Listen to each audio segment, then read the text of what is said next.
Mic. Testing the mic. How's it sound if I scoot back? Sibilance.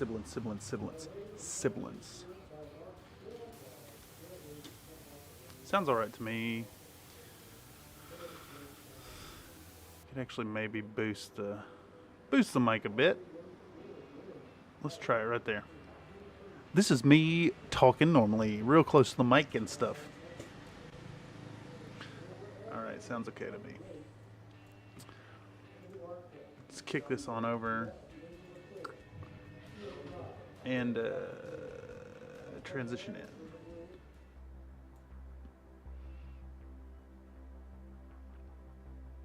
Did my computer melt?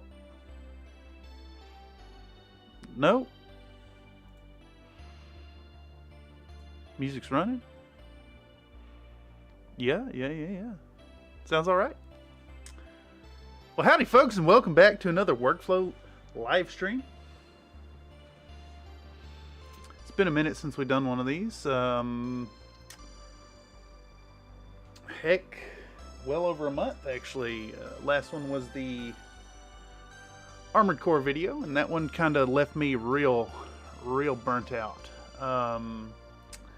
It was a 8-hour stream or so, which turned into like a full 12-hour marathon editing session to get that one done. It's a little insane. Gonna try to avoid that going forward. Let's go ahead and close this monitor. Watching here in OBS.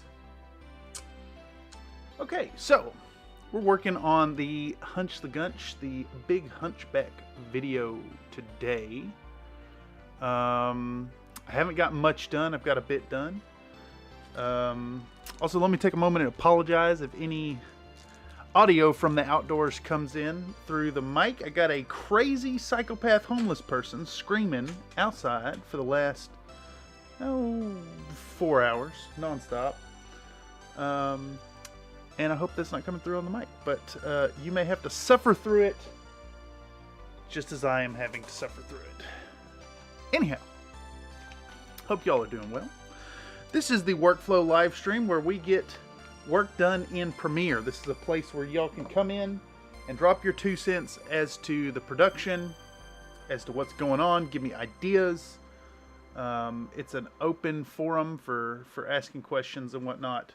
And really, it's just what I'm doing anyway, so it's kind of a peek behind the curtain as to what's going into the production of videos on YouTube. I'll be using Premiere. So all the work I've done is in Premiere. I've heard good things about DaVinci, but I don't know the software. I've been using Premiere because, well, my student account at San Francisco State University includes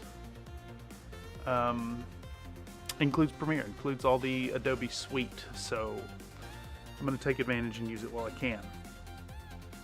Currently, I haven't gotten much editing done. I've got this intro segment, which I think I'm going to demo for y'all. And I've got a little bit of the initial priming. And then I was going to do this 2-part split screen for painting.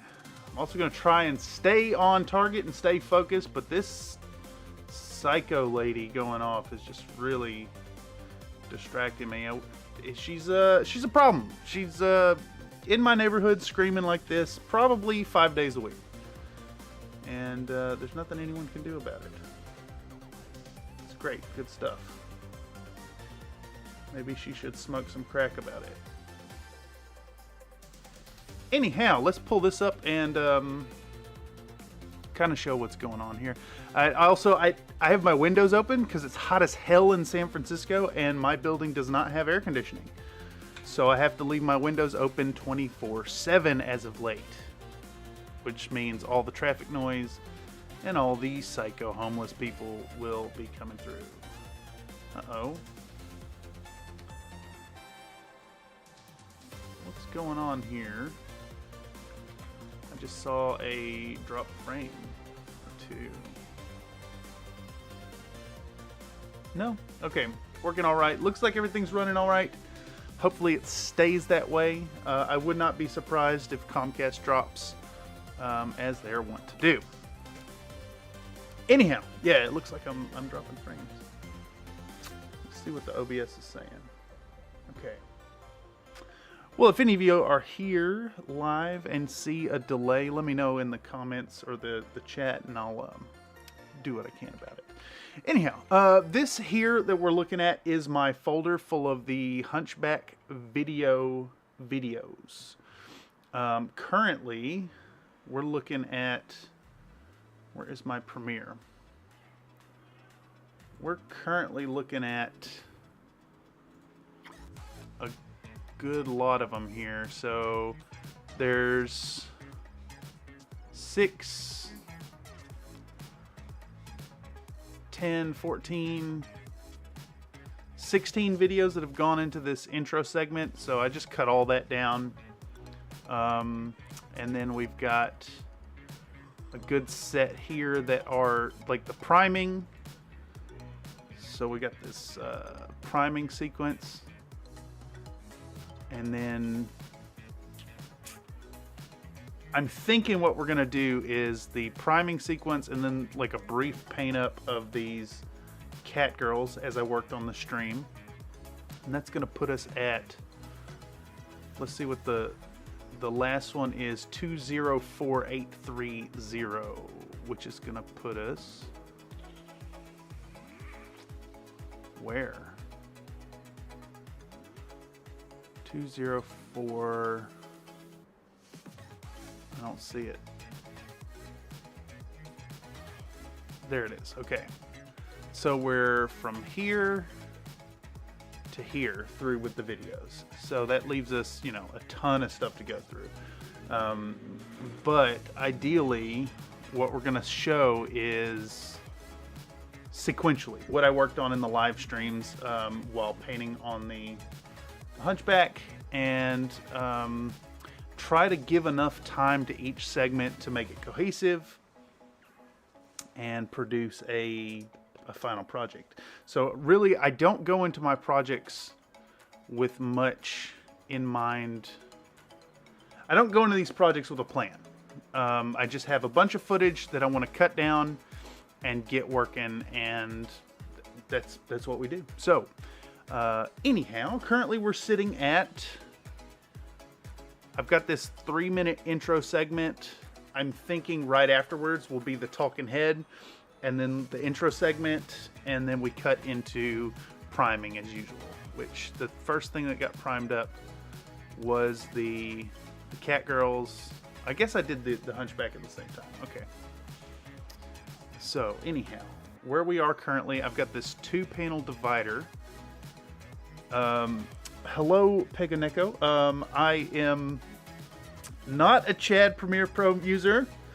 That is inaccurate. I use it because, well, the school gives it to me. I've got to learn DaVinci by the end because I am loath to give them any money. Just the idea of giving people money by the month to use their software is oh, it's disgusting. But yeah, we're currently looking at the first stages of painting these cat girls, and to save time in the video, my plan is to do this 2-panel thing. And let's see if I have them right here. I have these templates that I've made. So I've got these alignment chart thingamabobs that I pop in. As soon as your school license runs out, you're out. Yeah, it's... I kind of... I hated it at first. I went into a video editing course, I want to say 3 semesters ago, and I was still using Shotcut, and I was very obstinate about switching over to Premiere, but then the curriculum was kind of just all about using Premiere, and I had to get on board.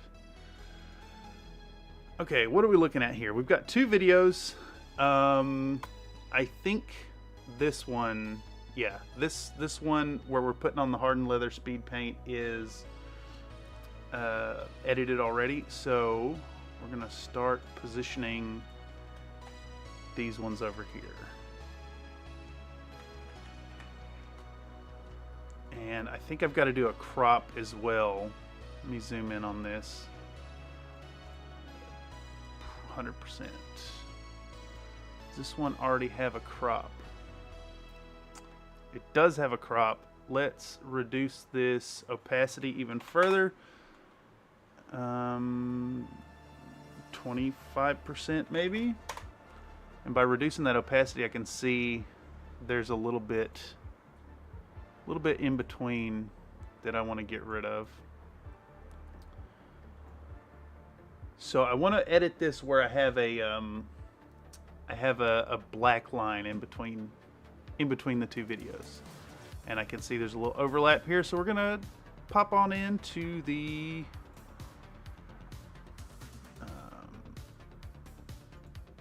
what you call it, the crop. What's going on here? I'm confused. Okay. All right, so crop is sitting at 14%. We're going to increase it to 15. That's too much. So now we get into these little tiny numbers. 14.2 looks like it worked. So same deal here. We're going to drop in a crop. So again, these workflow live streams are kind of just a glimpse behind the curtain. What's going on here. This is content that isn't really content. This is the idea behind the workflow live stream, was that I'm doing this stuff anyways, so why not farm it for a little extra? And it's also been a nice platform for people to come in and drop their 2 cents in about the video production. So if you find yourself catching this via the algorithm, feel free to drop in the comments down below If you have any ideas, suggestions, questions, etc., it is well appreciated, and I will generally take most of them to heart.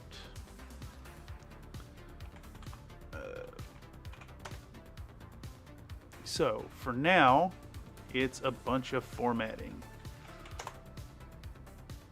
Gonna try different numbers, 21%, 22, just, you know, I find Premiere a little clunky in certain things. It's kind of difficult to, you know, get mouse control when you really want it. So it's numerical stuff like this. All right, that looks good right there. Now we've got a good, you know, working spot. All right, and this whole segment is what, 4 minutes 51 seconds to 5 minutes 32 seconds, so about half a minute showing the base coats on these models. Feel like it's lacking in some effects as well. Yeah, it's I don't know, it does some weird things from time to time. I have this thing that's been happening when I put a bunch of keyframes in.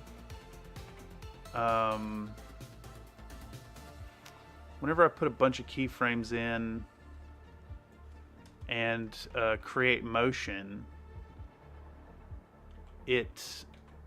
it'll like put extra motion that's there that like wasn't there before, that wasn't there in the keyframes, and I'm not sure what's doing that, and it keeps happening. It's driving me nuts. So I think that does suggest that it might be time to learn DaVinci, mostly because DaVinci is free.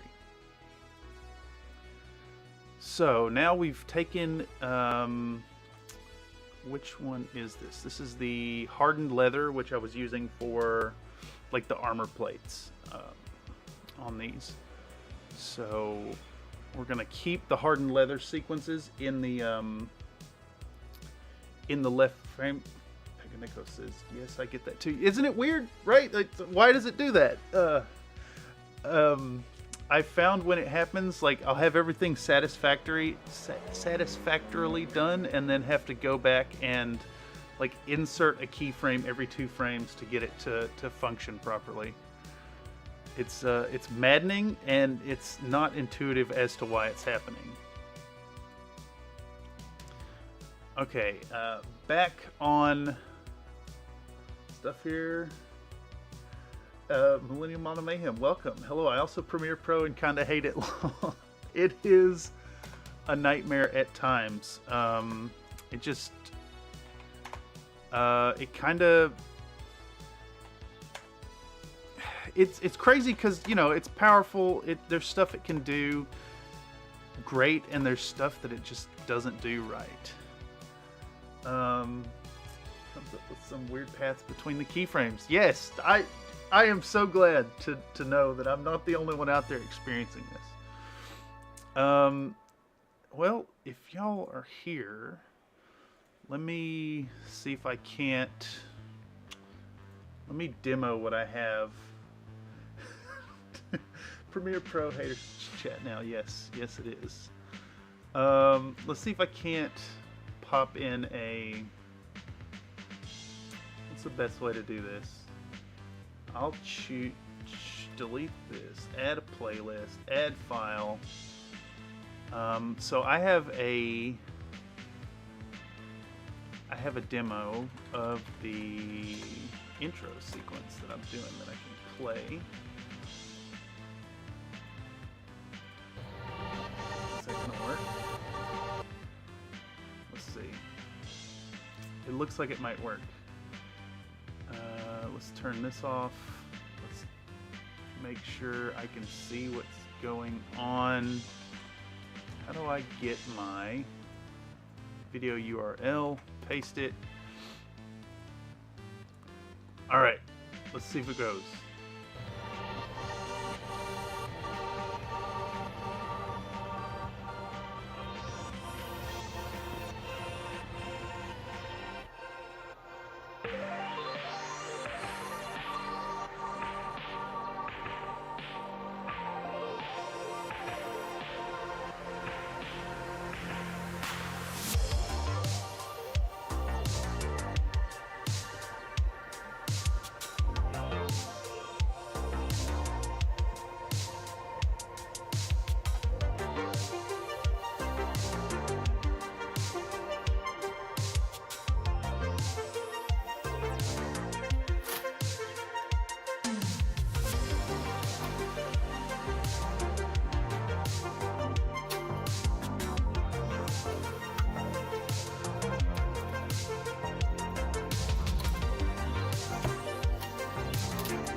Well, I'm pretty happy with that intro right now. I wanted to go for something a little more cinematic,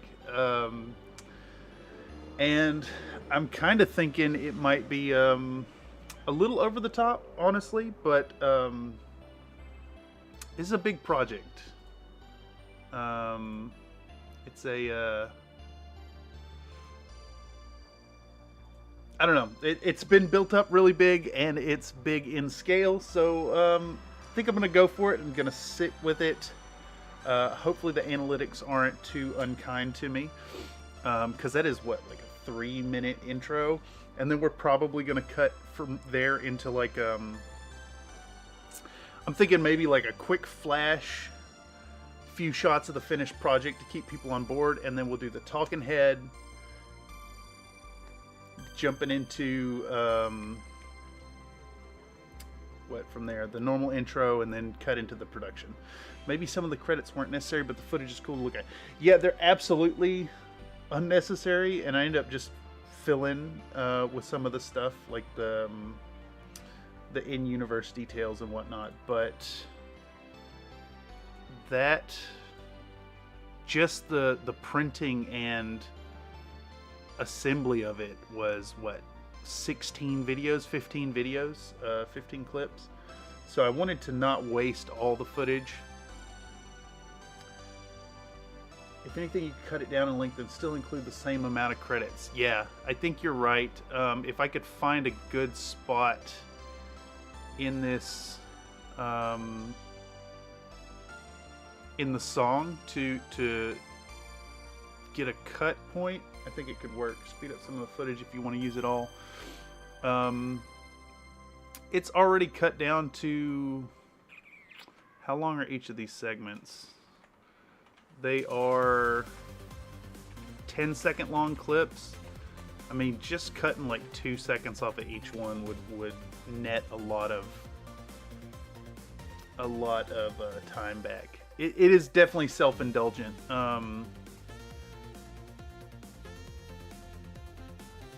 It's definitely something I will consider doing. Not really sure what I'm going to do with it yet, but so far that's what we've got. What is this? Okay, so anyhow, back on track. Today's plan is to just toss in and cut up some footage and try and get some headway. Like I was saying, I'm currently just, little nitty-gritty stuff. We're looking at formatting a few clips here, and from there, what are we looking at? Hunch the Gunch. We're probably going right into the sponge work, I think. Nope, that was me talking to people in chat, so unnecessary. But yeah, it's gonna go right into sponge work, and I guess the idea is to try and keep it as short as possible, but show all the detail that was done. I want people to be able to follow the video and paint their own. It's your video, so nothing wrong with self-indulgence if that's what you want to go for. Yeah, I'm a big agreeer to that. I think that, I mean, the content is being made for the community, but it's really being made for me. So I think with everything that's here, this one's probably going to be like a 35 to 40 minute video, which is pretty long compared to my other work. But we need to show the whole process, at least most of it, at least touch on the base accoutrements, get a good reveal at the end, and then I want to put in an ad for Locust Labs. So Locust Labs is the sculptor. Let's see, Patreon. I can't pull this up. Locust Labs did the Hunchback. They actually are kind of, I blame them for this project. They hit me up on another Discord to suggest doing one of their models in big form, and we landed on the Hunchback. But they sculpt some really awesome stuff, so we'll put an ad in there. Always a dilemma to choose between length of process, especially when YouTube's general attention span is really short. You're going for the big analytics energy. Yeah, it's I tell you, it's hard to see. It's hard to see how many folks are clicking off and how often they are, but I think really my content is probably for the people who stay on it and watch it, and don't click off. Really. I remember while I was briefly learning about tattoo art, reading in the Sailor Jerry book, he was talking, he's sending letters to Ed Hardy and talking about, like, you know, doing your art and unabashedly making your art your own, because in the end, the people who want to see your art, or in this case want to pay for your art, are going to do it. They're going to go out of their way to do so. What is the problem here? Okay, there we go, 30%. So we're back to trying to crop this thing down. Who dis? Who dis? Ah, yes.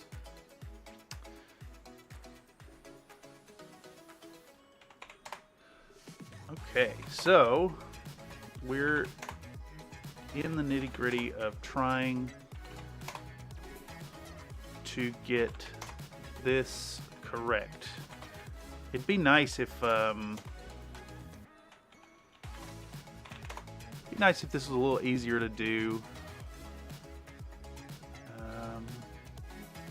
but you know, good enough is good enough, and that's kind of always been a hallmark of the channel. That good enough is good enough. I might even, I have an idea. So I've got this divider and it's not lining up perfectly. So I think maybe we'll take this formatting guide and open it up in paint.net and reverse the colors. Let's make, I guess not reverse them. I'll do this in black and then the background in green. Nope. Do this background in green. And now, file save as. We'll call this 2-panel alignment topper. Yes. Actually, now that I think about it, I think I can keep the transparency.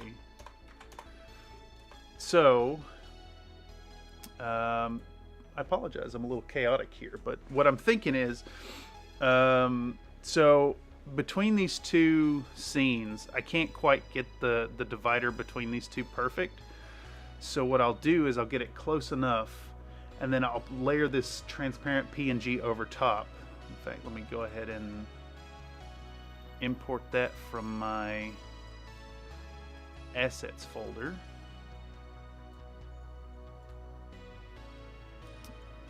And we'll drop this in here. And what that should do is keep these segments with a mostly the same size black line in between. Oh, that's so much better than using the transparent chart. Okay. Holy moly, why didn't I think of that before? All right, so back to it. Let's see here. Just gotta keep. My trick with it was to make the two clips slowly zoom in so no one notices the difference in alignment between clips. Oh yeah, plus the slow zoom is such a good cinematic tool to keep people's interest. I'm a big fan of doing like a 5 or 10% zoom over the course of a clip, and that way like you wouldn't really notice that it's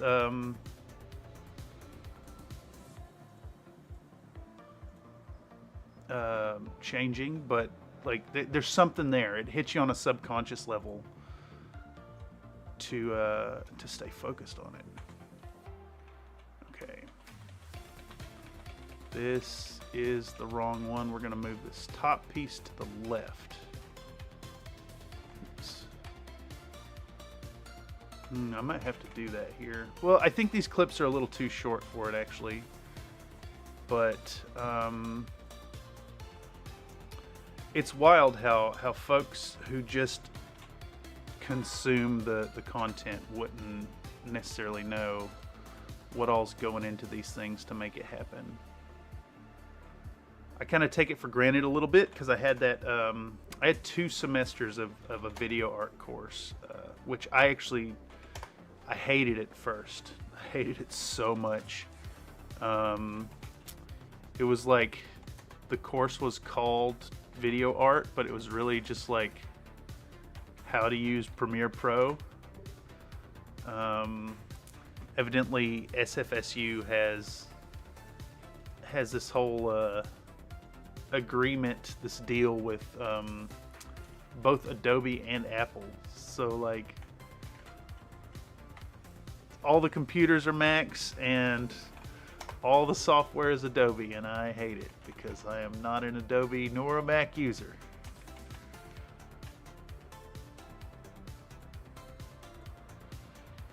Oh, this is great. So by creating this asset here with the black line, I don't even have to crop the second bit. Just save myself some work here. Back padding ensues. All right. So same deal. We're gonna take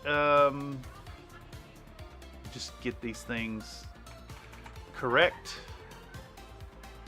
All right.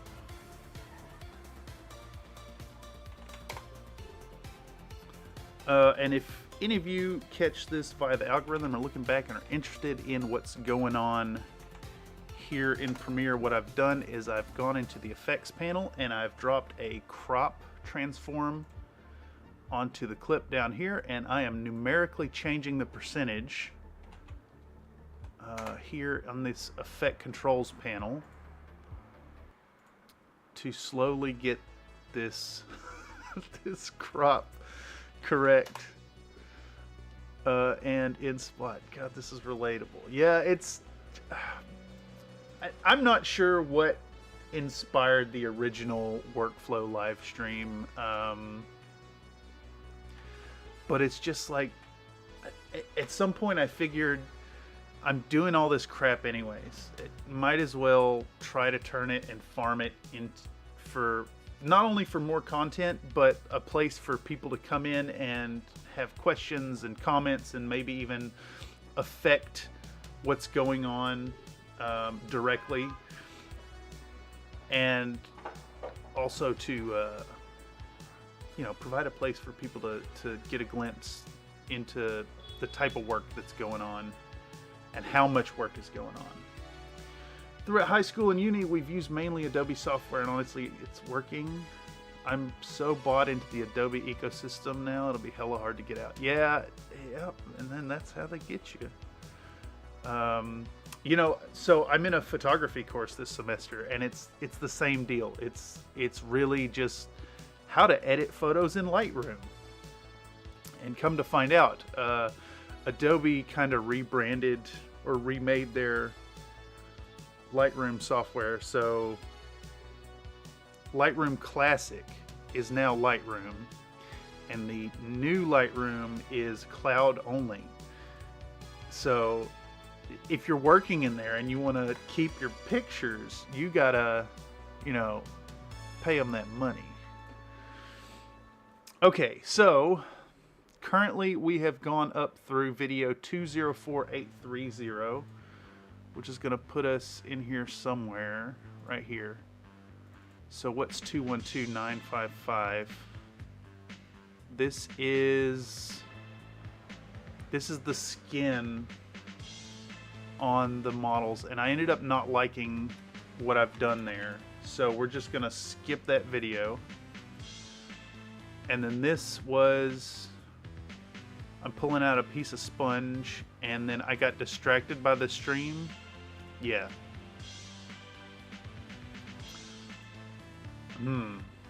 Though, I do want to give a nod to this model color set.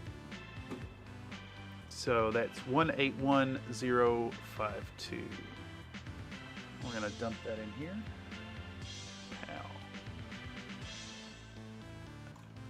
Alright, so I've dropped it into the timeline, and now we're going to find, well, first we're going to resize it, because all my footage is 4K.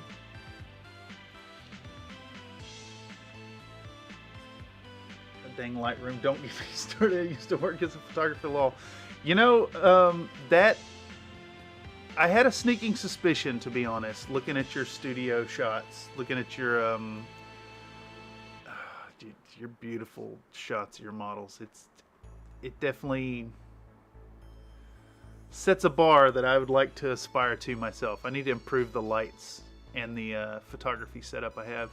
I'm currently, let's see if I have it handy. No, I've got an EOS T100 that I do a lot of photography with.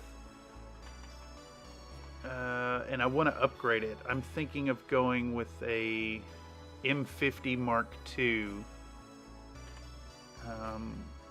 But that's because that one has a, it's got the servo assist autofocus. A little quality of life hack. There's a way to import the video without the audio if you click the A1 blue button on the right. Yeah, these fellers right here. Ah, yes, the source patching. I only ever mess with that when it gets messed up.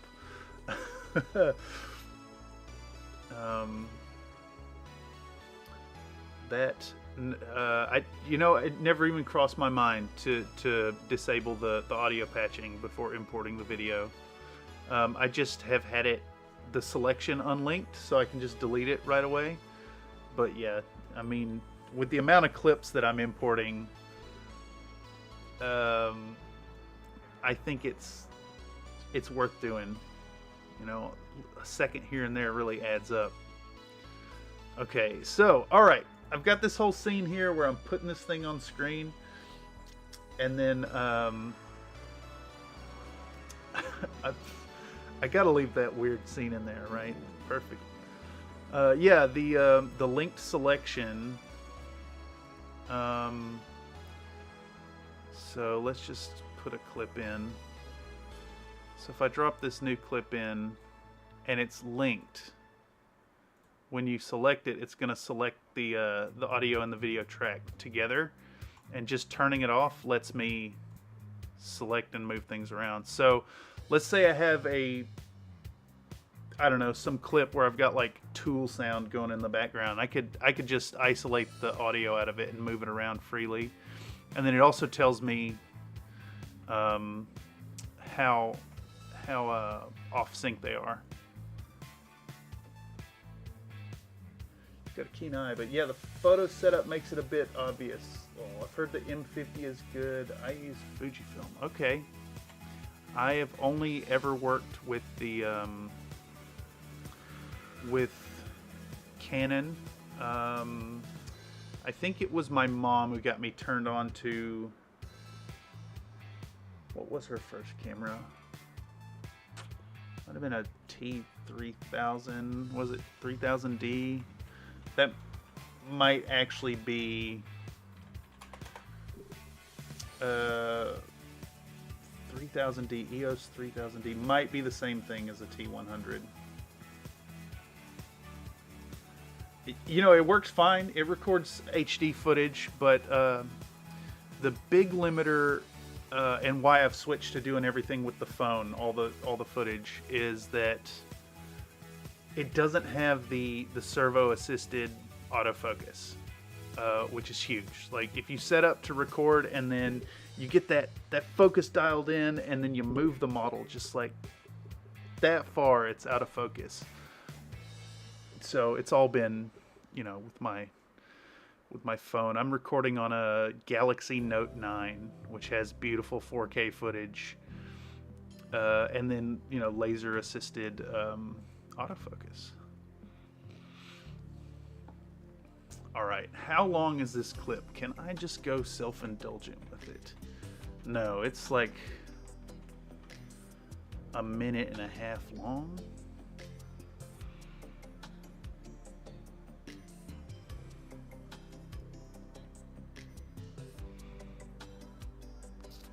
I think maybe just putting this thing on screen and then creepily petting it is the scene to keep in. Yeah. And I can get away with 10 seconds of that. Perfect. Let me just toss out the rest, because what's the rest of it? I'm opening it up. I'm showing that there's a paintbrush. Yeah, that's unimportant. You can see what's in there already. So I guess part of my process here is that I'm going to put everything in and cut it down, and then from there the voiceover kind of evolves organically. All right, so let's start with 181440. We're looking at what's going on here. This is pulling out the black brown, thinning it out, and sponging it on. Do I actually show the sponge? Yeah, okay. All right, and what I usually like to do here. But yeah, I feel you. With how phones are now, you don't really need a proper camera depending. Yeah, I think for the most part, you can get everything done with the phone. Where the phone really misses out, I think, is getting fun shots that play with f-stops and getting that good depth of field stuff. I know that some phone cameras are really good about that now, but like, I mean, nothing beats getting out the good lenses and getting a good shot. Shit, let's see.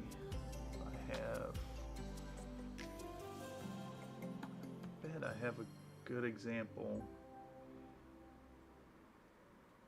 of some camera photography handy.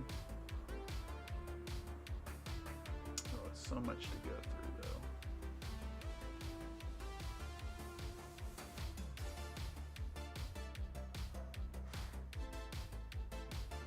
Yeah, getting good studio shots, like the depth of field here on these models just is so, it's so nice. And like, I'm not gonna achieve that with my phone.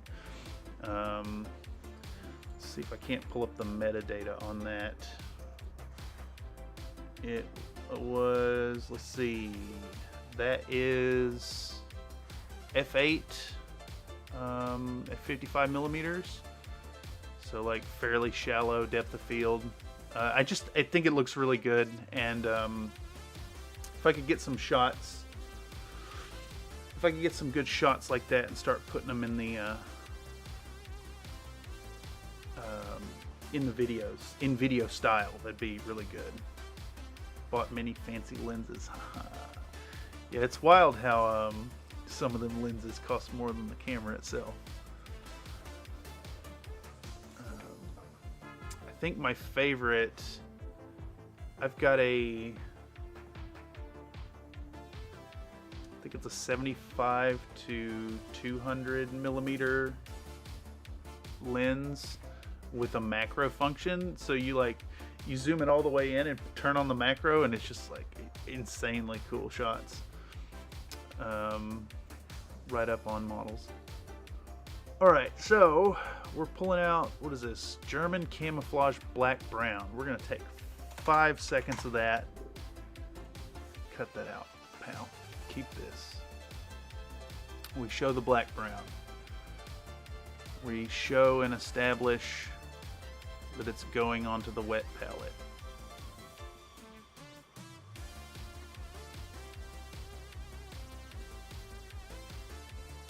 How about from right there? Let's see what 5 seconds of that looks like. Yeah, cool. We'll take that, we'll keep this. We'll show putting water on with the dropper. Yeah. I might even speed this up to keep the whole thing here. And I like a good shot like this to really, you know, reinforce thinning out your paints. I got a buddy who just refuses to thin his paints, and it drives me insane. All right, how long is this? So we've got 12 seconds. I think I can maybe get away with double speed because I want to show the water dripping on and it being mixed into the paint. So what we'll do is take this clip and we're going to set speed duration to 200%. Oh, it's a few seconds shy. 195, 197. There we go. Let's see what that looks like. Put the water down. Yeah, cool. So we'll establish the color being used. We'll put it on the palette. We'll water it down. And now I want to cut over to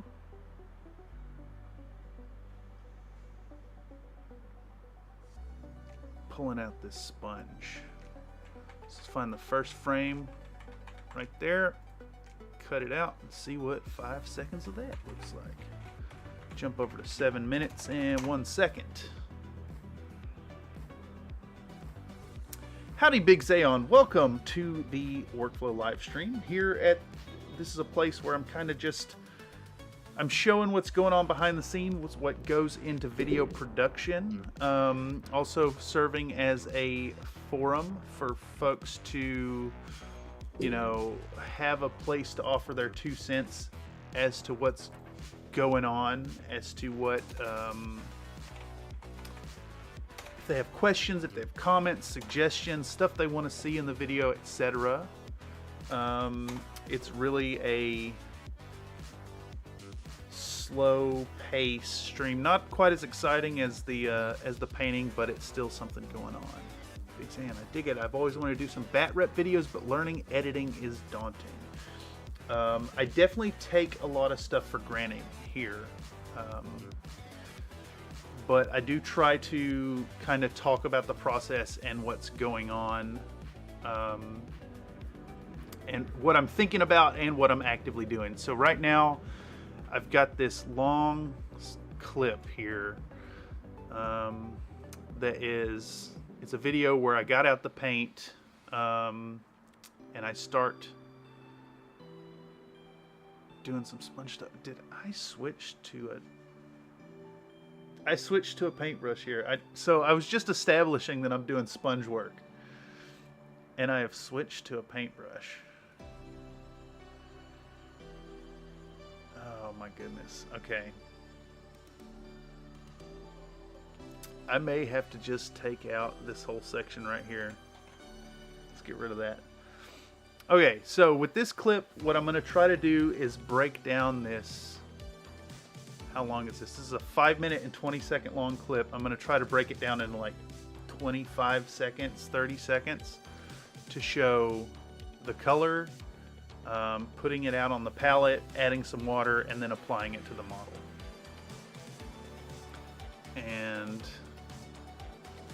of course it takes a little scrubbing through it because I was also working on this model live in one of the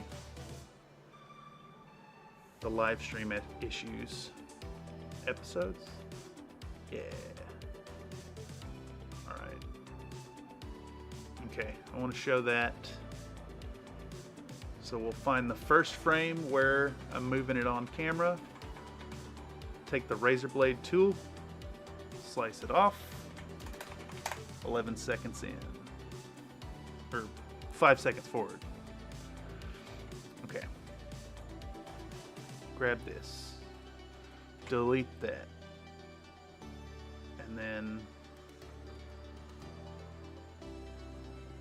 is it necessary to pull it back out again? I think so. I'm talking about it for far too long.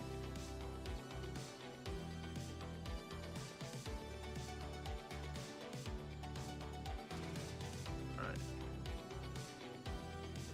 Let's get about that much. And we'll once again, I'm a little weird. I like nice round numbers on my clips, so I tend to stick to like 5, 7, or 10-second intervals. Again, I apologize for the traffic noise. It is hot in San Francisco and I have the windows open. I don't have air conditioning. San Francisco has historically never needed air conditioning, and now it is hot. It is hot in San Francisco all the time. Okay.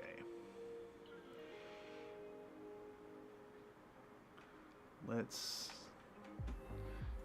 see if I can't get 5 more seconds of this and see what that looks like. Yeah, here we go. All right, so I have cut this down into 5-second intervals that illustrate what this video is about. We're getting the paint out. We're gonna put it on the palette. Gotta go now. Good luck with the edits. Thanks for stopping by Millennial Model Mayhem. It never ends here. The editing is forever. I'm hoping to get this done between today and tomorrow. I'm anticipating about 12 hours of work. We'll probably stream, I don't know, probably like 2.5, 3 hours today, and then I'll work into the night and get it going. I gotta film some talking head stuff tomorrow, and ideally this video will be out Sunday morning. Okay, so we're pulling out the paint. We're putting it on the palette. We're thinning it out. We're getting out a good brush. We're showing applying the brush, and then we're showing some more paint. And then, of course, we'll go into like the effect controls here. Like, let's make this bigger so we can actually see the paint. German camo black brown. And then this one can be like, I don't know, 80%. And we'll put it on the palette. I think a big part of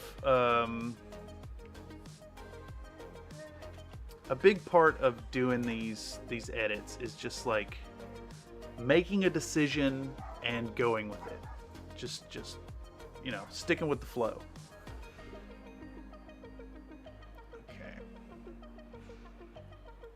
This one will stay 50%. This one will zoom in to 65. And then this next one will also be about that zoom. We'll try 75%. Yeah, cool. All right, and with that, we've edited down, what is the name of this clip? 181440. All right, that just means, where was that at? 181440 was right here. Just another Just another 94 clips to go. And this doesn't include none of the talking heads, none of the voiceover work. It's pretty astounding, actually, the amount of work that ends up going into a video that's of any substantial length. But you know, it's a passion project. I do it because I love it and I want to share.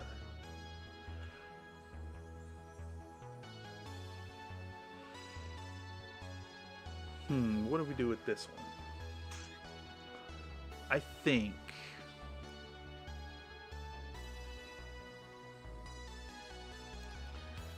do another 10 seconds maybe. I might could get away with just 5 seconds out of this clip.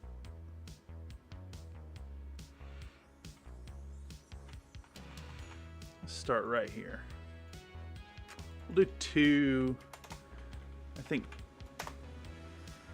segments of it. So we'll take 10 seconds from right here, and then there's a spot where I flip it over. Yeah, we'll take that spot right there. Another 5 seconds there. There's a lot going on in the project. There's a lot of different steps, so I end up wasting a lot of footage, actually,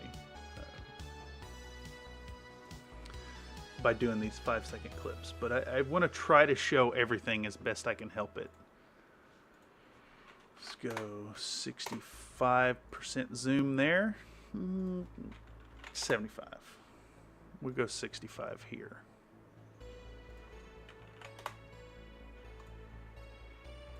All right.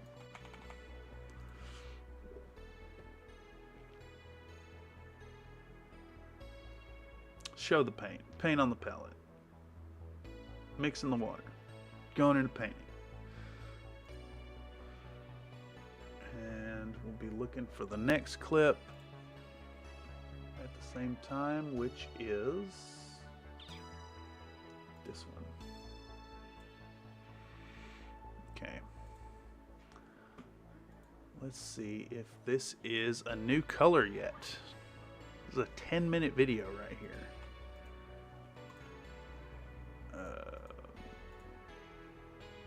Alright, and as I import each of these, I'm setting them to 50% scale because I record in 4K and the video is going to be 1080.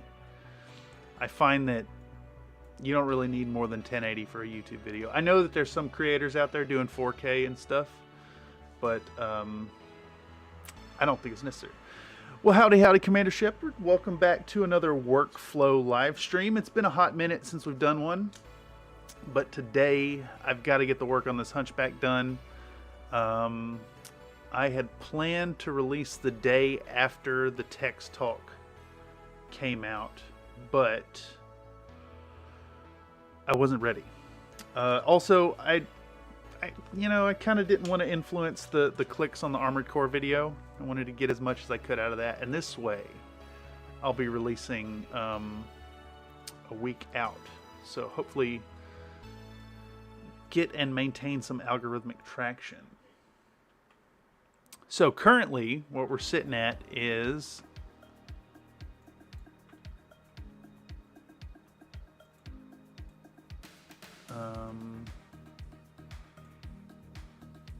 what? Wait a second. What's going on here?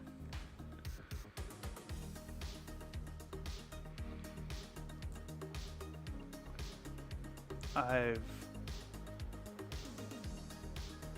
lost my intro segment somehow. I must have hit delete with it selected. Oh, this is awesome. Well, I was just gonna say how I've done an intro and then all these segments, but yeah, my intro's gone. I blame the Capellans. Yeah, you're probably right. Let's see if I can't.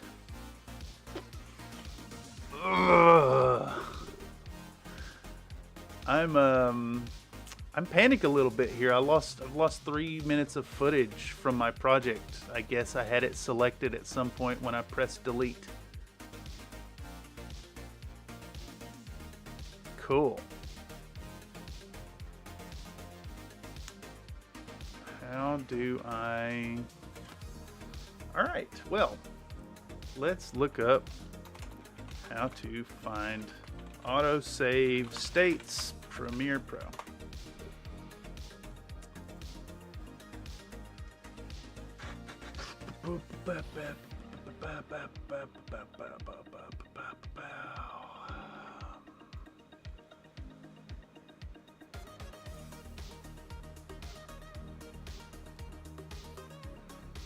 Let's see.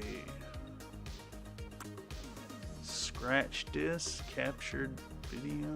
This is not what I'm looking for.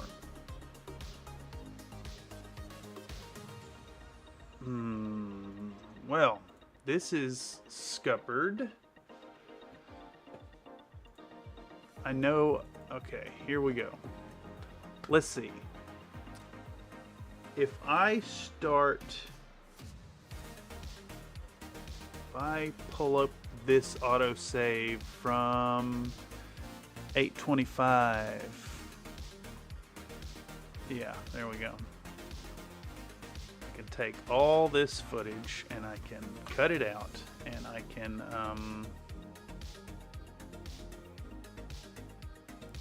close that project. And that is 825, so don't save that, and we'll go back into this one and we will paste it in. Everything's saved. Save it. Thank you, Adobe, for having... Here, I'll pull it up over here. I've got 18 autosaves for this project, so that is a nice feature. I have to give Adobe some marks there. Country Fried Big Brain. This is the second time I've been called Big Brain on working with this today. No, I am not. I just I've just screwed up enough. Okay, so I have this segment at the beginning that's just showing some all right, let me just I was gonna say I'll demo this again, but if you want to catch it, you can go back in the VOD a bit to see it. But I've got this whole like intro segment here that's showing pulling the model out and getting it prepped, and of course telling people that they're wrong for enjoying the HBK 4P, because they are. AC20s is the only way to go. But yeah, so we've got like a 3-minute intro. I'm gonna probably pare it down, and then we'll do the talking head, intro to the project. Them fighting words. Most people I know definitely prefer the 4P over the 4G, but big guns never tire. It's all about that chunky boy and his chunky gun. In fact, I wanted to film some MechWarrior 5 stuff of running a couple missions with a full lance of 4Gs, but I think it might be a little too much given how long this video is already going to be.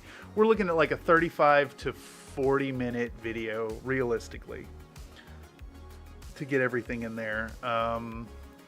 Heck, just the let's see, the freehanding alone is what? Let's see, is this freehand right here? This was some edge highlighting. No, that's not freehanding. This is freehanding though. So let's see. There's 10 minutes on it. Here's another 10 minutes. So here's another 8 minutes.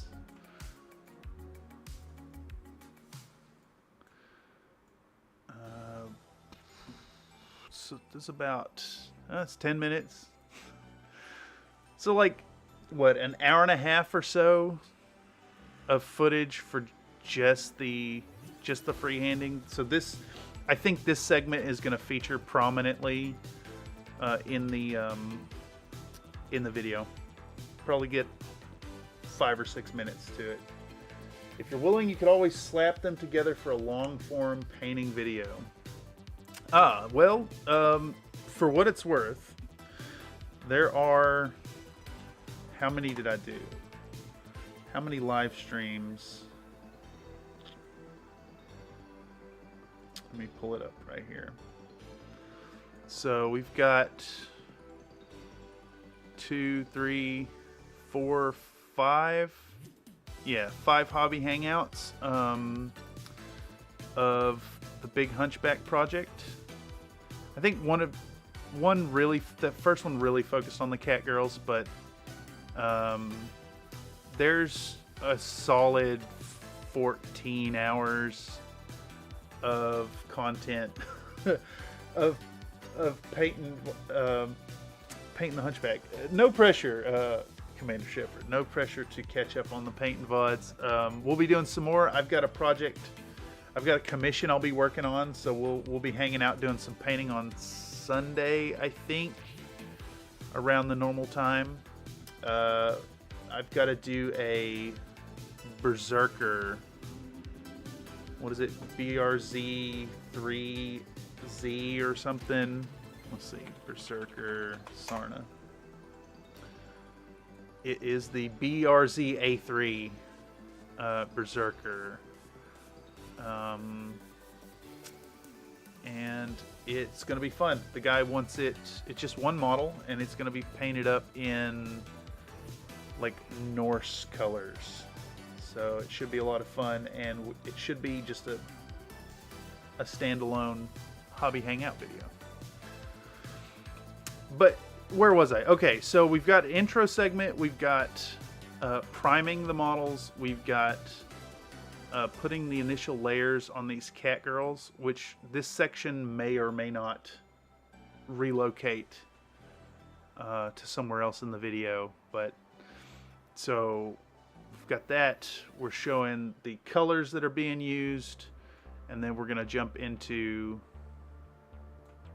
painting the Hunchback itself. So just like with this first segment, we're going to do another, going to find the spot where I put this paint on camera.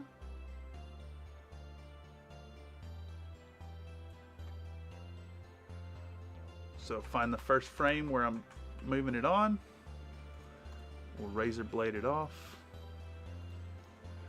We'll do 5 seconds of that. Hopefully that's in focus. It doesn't look like it is. Yeah, okay. It's in focus enough. So 5 seconds of that. And then I kind of like these.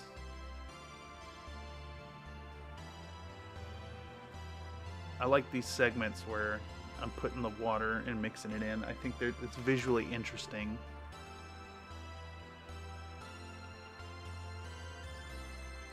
So we're gonna do it about right here instead.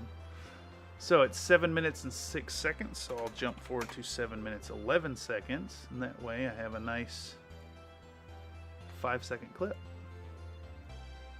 Append it to right here. Delete that. And it looks like this video is just the torso. Yeah, so we'll get the initial paint strokes right here.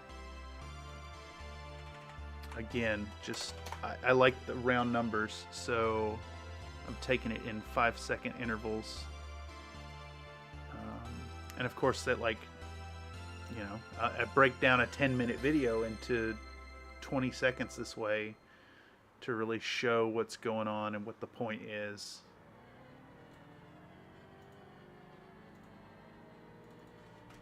A little bit of that visual storytelling and a lot of wasted footage. Okay. Let's see if we can't do one more.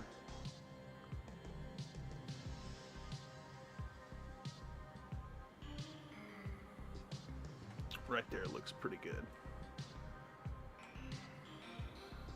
We'll do another 5 seconds of that. 34, and then we'll, nope, okay. Let's get some weird stuff going on with the angle. So instead of working from the front of that, we'll razor blade here and go back 5 seconds. All right, yeah. Put this over here. We can delete the rest of that. And then, just like with the rest of these, I'll change the zoom on different segments. So we'll do 75% there. We'll do 100 here. Get that center frame. We'll do 50's fine there. We'll do 65 here. And then I kind of like that where it's at. All right, yeah, and so in doing that, I've taken this 10-minute clip and reduced it to, what, 25 seconds? All right.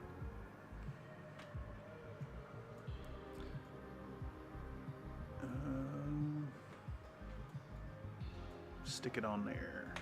All right, clip by clip. So this first episode, if you will, is kind of just cutting the footage down, getting it in place, setting out an outline, and then I think, I'm not 100% if I'm going to stream tomorrow for it or not, but the next one should be more like polishing it, adding transitions where necessary,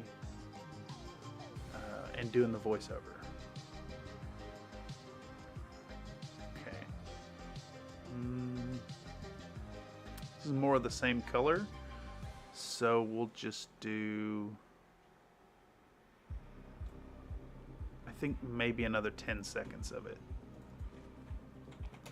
What I want is enough time to show what's going on, to get an idea of the amount of work that goes into each individual color, without being too long, while also providing me enough time to talk about what I'm doing, but also, you know, go on one of my tangents.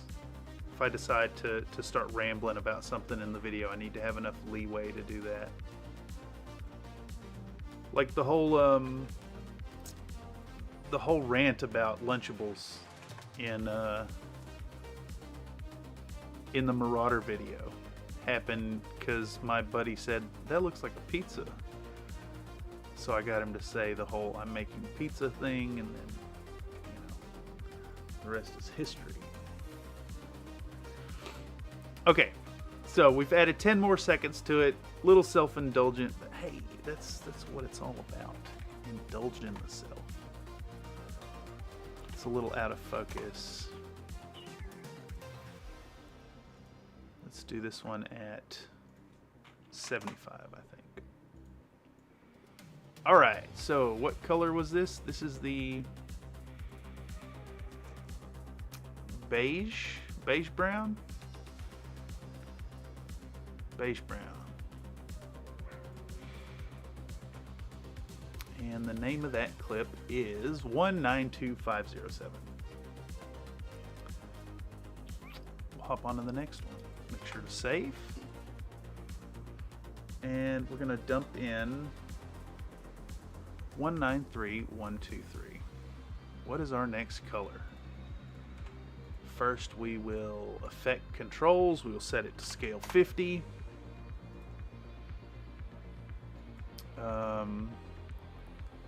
And this is that weird green color. It's like a green blue. guess it's a blue-green. Not like it matters. Swamp vomit, yes. It definitely has a swampy color. It is German Camo Extra Dark Green by Vallejo. So again, just more of the same, which, you know, it makes sense. This is the base coating step. We're putting base coats on the model. All right, we'll find that first frame with fingers on it. We'll razor blade off the front and we'll pop in 5 seconds. Boom, that illustrates the color. Color illustrated. We'll, once again, I like these. I like the scenes of hitting it with the paintbrush. It looks visually interesting to me.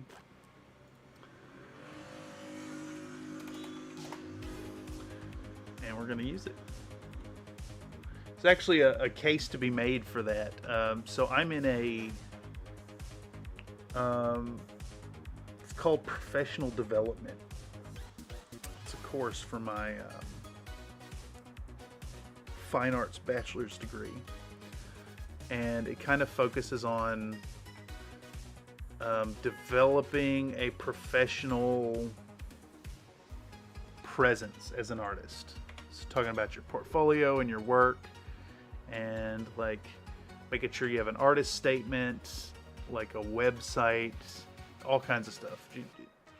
It's the whole idea of what is it? Opportunity is 50% luck and 50% or 30% luck and 70% preparation, something like that. And I think I am determined to try and make a case for the class that content creation itself is art, and I genuinely believe that. I'm not just not just stretching here. It's definitely very interdisciplinary, especially considering its miniature painting content. So like there's a certain amount of understanding you have to have for painting the models. You know, color theory, blending, acrylic paint techniques, an artist's vision, and then when you're making the videos, you have to understand putting together an art form to create a piece of art. The content itself is art. You have to have a little bit of public speaking, all that good stuff.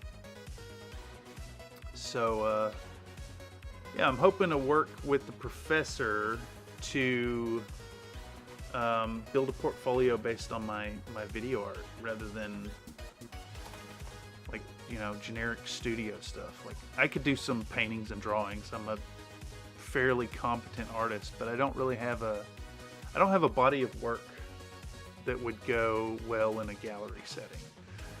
However, I do have a body of work that's cohesive here on YouTube. So we'll see. So far, the professor seems pretty enthusiastic about it. So we'll see.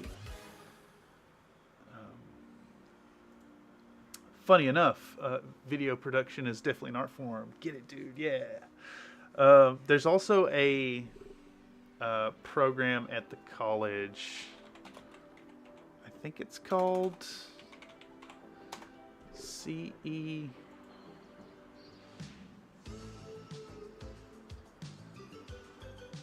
Yeah, okay, here it is.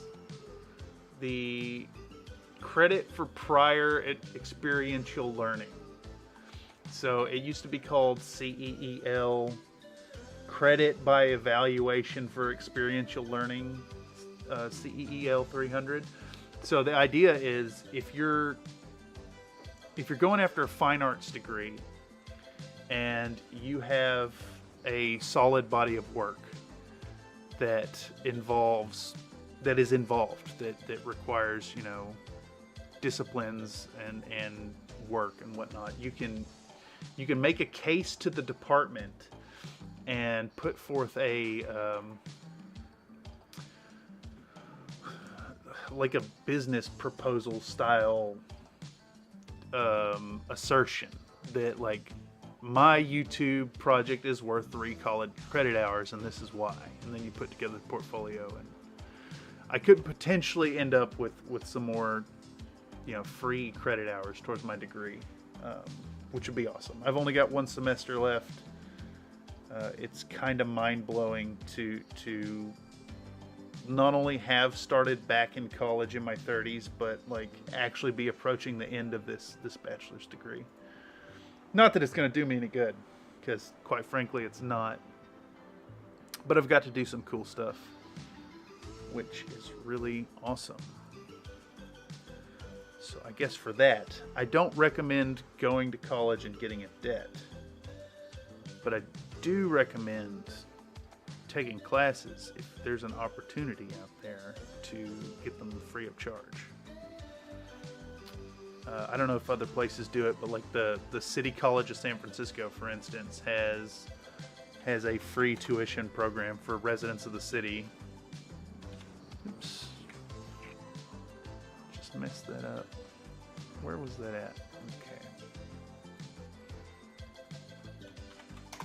That said, all that free college turned into continuing down the path, and now I'm actually chasing a degree, which is cool. All right. It looks like we've got the base coating done, because this next video is the sponging. Yeah, now we're back into sponge work. So it looks like 5 minutes and 48 seconds to 7:28. It's a little shy of 2 minutes to do the base coating. Seems about right. So I'm gonna aim for something similar in length for this sponged on highlight stuff. Always gotta respect the pursuit of knowledge. Learning's badass, kids. Yeah, it's been really cool. I think some of the highlights for my college experience have been, well, for one, I've taken 7 semesters of Spanish, so I speak a little Spanish, though I still talk like a kid. Hablo como un niño. Actually, like, the more I learn, the more I realize I don't know. But I've got to take some cool courses. Like, I took 4 semesters of figure drawing. And I have really learned that I enjoy immensely doing figure drawing. It's really nice stuff. I'm not super good at it, but pretty decent. It's definitely NSFW, so I can't exactly show examples of it here. Maybe I could. I'd have to edit it right here live on the other screen to make it not NSFW. I tried learning German in high school. Too dumb for it. LMAO. I think there's something to, like, having a certain amount of passion and a certain amount of drive, maybe is the word I'm looking for. Like, I really want to be bilingual. So it's that has kept me going, and it's just made me acutely aware of how little I know. Though it's great. There's a couple folks I talk to. It's been good. All right, here we go. Let's make a safer for work image.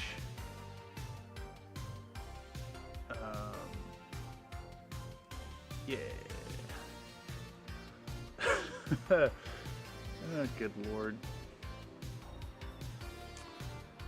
Here I am distracting myself off screen. Can't even see what I'm doing. But that's important. I need to make this image. Here we go. So I found I had a passion for figure drawing. It's good stuff. I guess I'll put another. Let's do 2 examples. But like, it's a lot of work. A lot of work to get good work, to get good images, I should say. There we go. Fantastic. All right, nice censored images for you. Okay, so I've got a series of like 6 or 7 of these. I could put them together as a body of work, but this is a 18 by 24. This one's probably 10 hours, and then this one was 16 hours. So it's a lot of fun, but like, honestly, I'm not gonna get a career putting stuff like this in a gallery. I should post those to the Discord at some point. But yeah, they were a lot of fun. This is all charcoal. But like, I guess the reason I'm on this tangent here is that like, I would have never attempted this if it weren't for college. So don't sleep on checking out what courses are available if the opportunity arises to take some cool courses. Charcoal gang, rise up! All my homies hate graphite. I like graphite. It depends on what I'm doing though. Let's see. Not that one. Although my graphite stuff isn't.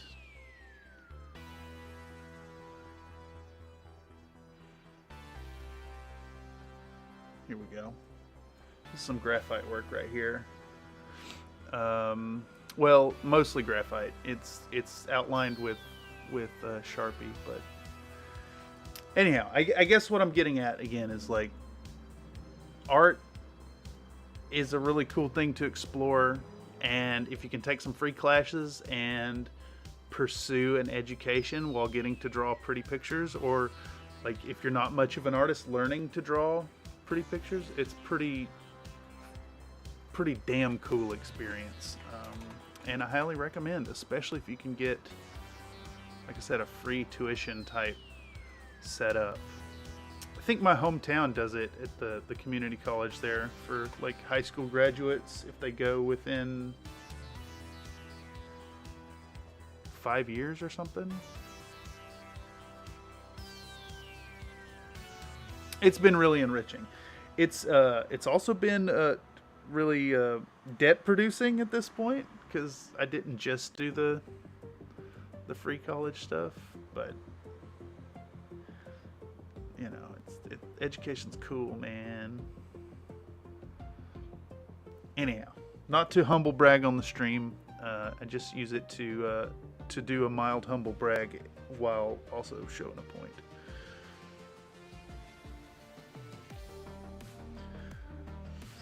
Okay, so where were we? We're getting colors out.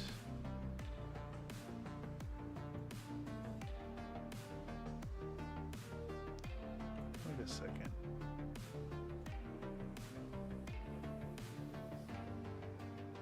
This is 6 seconds. What's going on here? Oh, okay.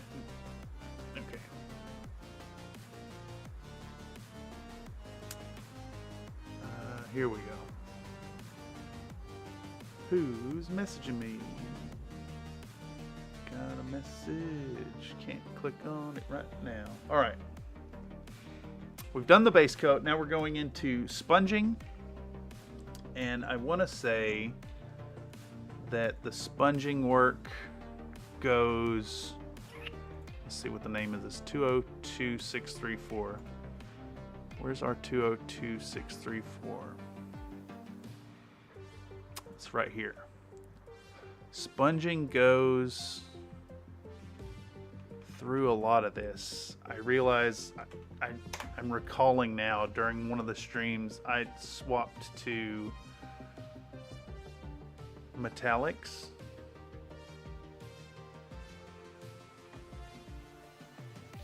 Someone wanted to see the metallics that I was talking about. Let's see. Nope. We'll do the next one. Where was I at? Right here. Okay, yeah.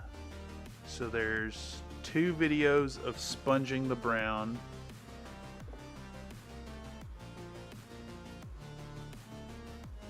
And then another layer of sponging the brown.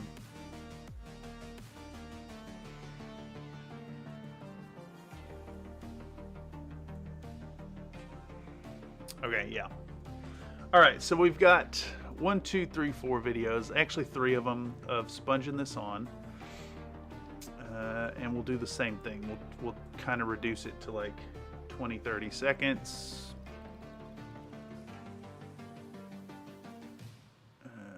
Right here. Do I show the sponge to the camera?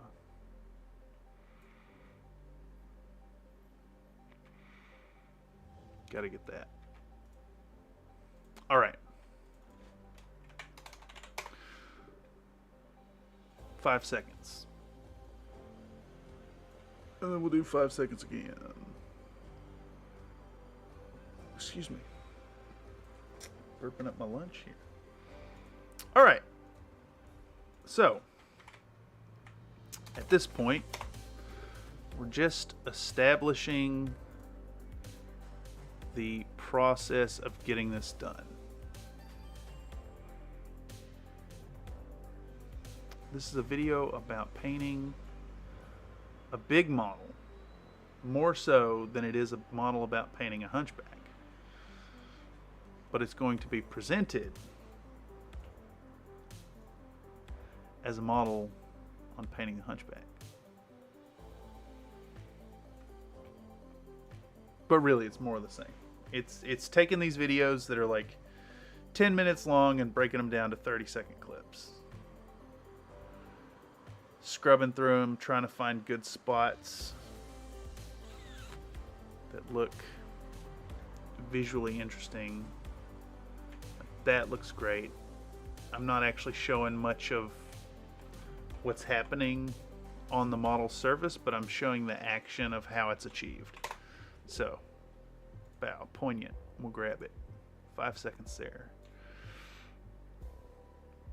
Maybe another 5-second bit.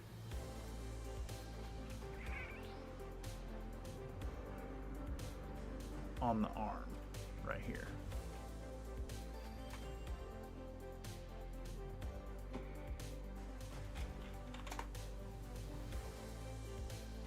Grab that. Here we go. How long is this segment currently?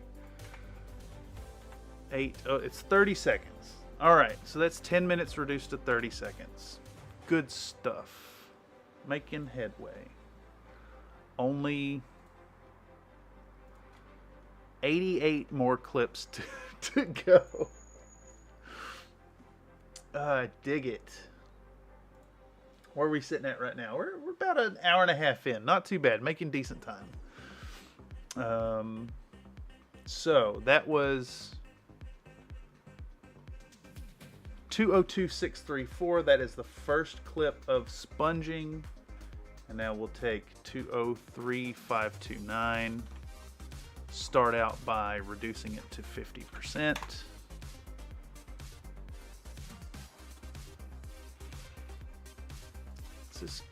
Am I getting more paint out?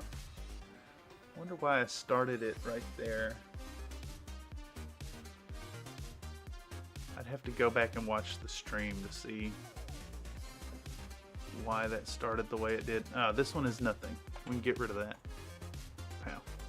Get rid of you. On to the next one. Same deal. Effect controls start with a 50% zoom. Again, these are all set to 50% to start because I film in 4K and the footage is in 1080. Welcome to Stardy's 40,000. Nice mix going. Yeah, the music that is running is, I think it is mostly Lupus Nocti. Lupus Nocti and Rizko, courtesy of Epidemic Sound. If you make your own content and want to check them out, I do recommend Epidemic Sound. I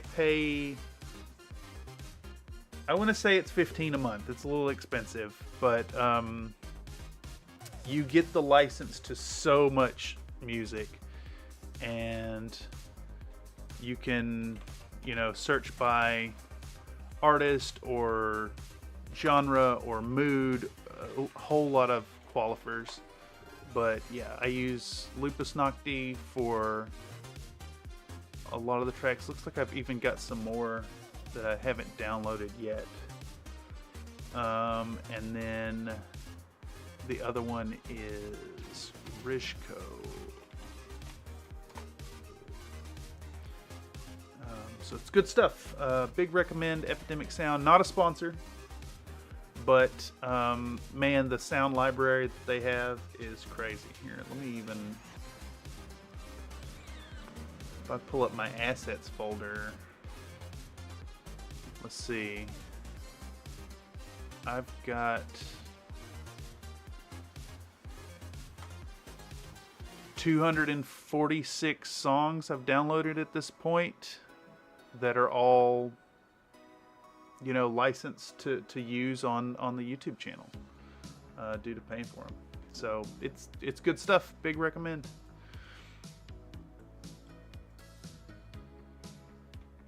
Okay, so back to where we were. We've done 30 seconds of putting out the German camo medium brown into the original black brown mixture, and we're sponging on those first few layers of the really light brown or lighter tone. And I think we're gonna do another 20 seconds dedicated to this. Again, I don't want to spend too much time going over this in the video itself, but I do want enough time to illustrate what is happening, while also having enough time to not only talk about what's happening, but to waffle on if I decide to do so. Because I don't think of a script for the video before we get going. I edit first. My process is just paring down the videos first, thinking about the process kind of as I put it together. And then once I have a length and all the scenes set up, then I'll get an idea of what I'm saying and then make it up on the spot. Which we'll probably be doing another workflow tomorrow. I may or may not stream tomorrow, but if I do, it's going to be focused on the talking head bits and the voiceover. And of course, this project features a lot of sponge work, which is kind of ripped off of Midwinter Minis. Has the what was it called? The Warlord Titan program. Guy's friend Steve, is that his name? Showed him that technique to use the sponge. and it turned out to be really good. And actually, while I'm thinking about it, here, let me see if I can grab this model real quick. I gotta get up and snag it from over here.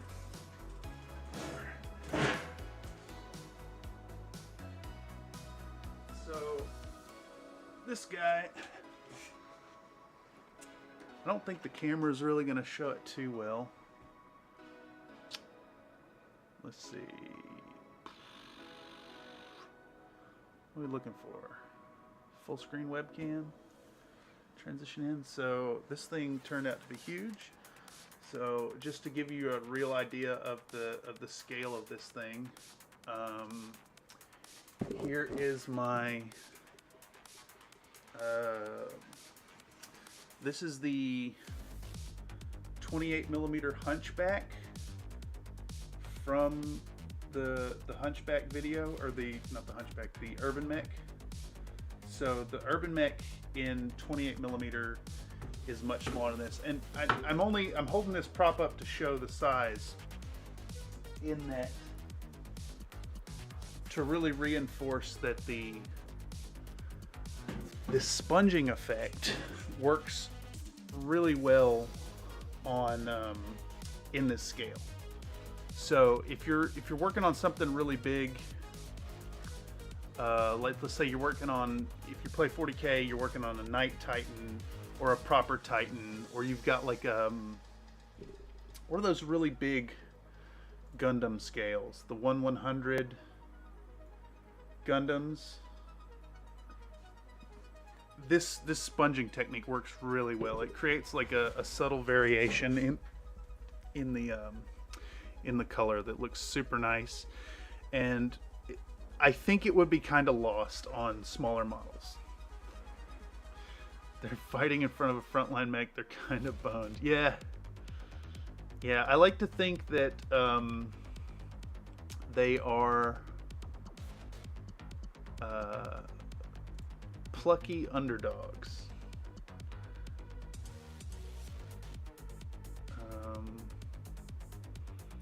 Let's see, I have, man, where did I save those pictures? Countrify video production, no, it's in, I promise I have a point to this rambling. It's in my Battletech B-roll folder. Yep, there we go. So I played a game recently. Nope, I'm wrong. It's not infantry. So I tend to play really aggressive with my infantry platoons and tanks and stuff. Let's see. Do I have a deployment shot of my models here? Yeah, here we go. This is a 10K 12th Vegan Rangers Lance versus 2 lances of I want to say they were Word of Blake C3. So 4 mechs, 2 tanks, a Morning Star City Command vehicle, and then I'm running multiple platoons of field gun infantry. So I'm definitely known for going at the bad guy using infantry platoons. Yeah, it really adds scale to the Hunchback. It sure does. And I guess I would be remiss if I didn't give a nod out to Zedark Penguin. So the Catgirl infantry all come from Zedark Penguin with a ZE over on Cults 3D.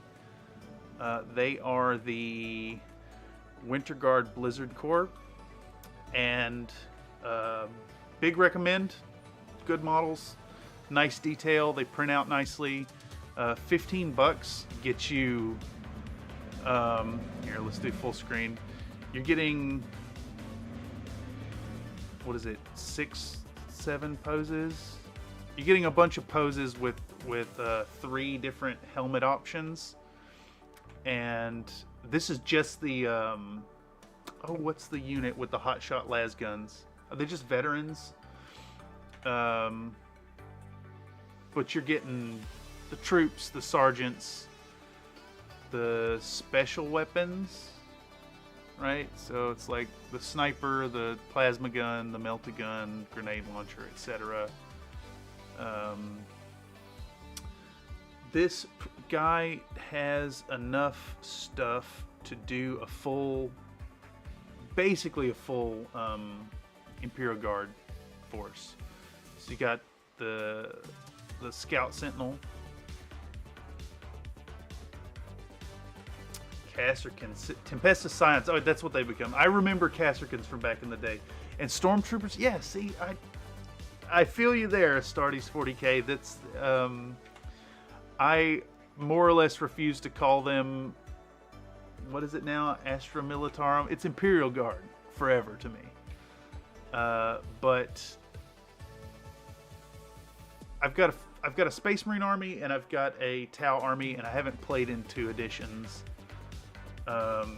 Though downloading these cat girls has kind of made me want to put together a guard force now.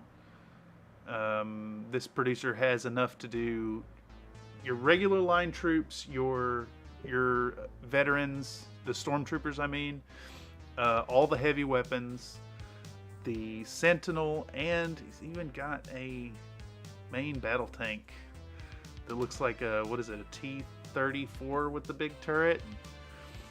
So, you know, big recommend. Again, not a sponsor, but check out the Dark Penguin if you have a 3D printer over on Cults 3D. I'll put a link in the chat.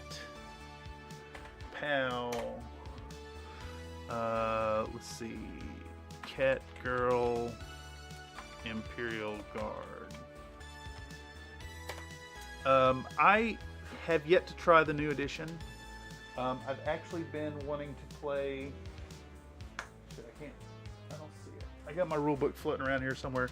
I've been wanting to go back to and play some 3rd edition because I've got the rule book, and it's a throwback to when I first started playing 40K. Started playing with 5th Ed, but also been out of it for some years. So I've heard some mixed feelings on 10th Ed. A lot of people seem to be liking it, and I've heard a lot of folks say that it's kind of like you could lose top of turn 1. But I guess that's always been a thing with 40K, being the whole I go, you go thing.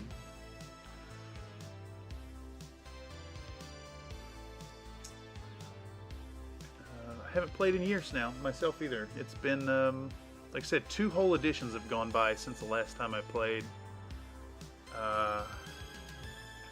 Last match I played was 4,000 points of Marines versus Orcs, and it was awesome.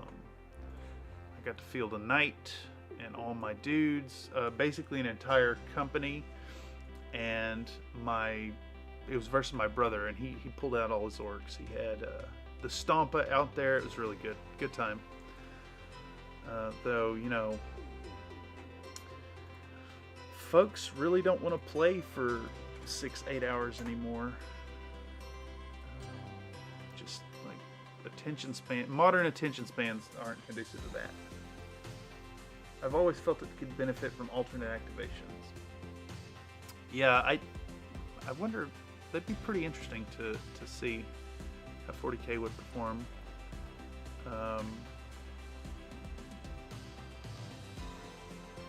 I wonder if there's a good mod out there for it that plays that way. Orcs are always a fun matchup. Yeah, Orcs, very spirited, very random. Of course, I remember like really old rules, like the Orc battle wagon used to have no upper limit of transport capacity.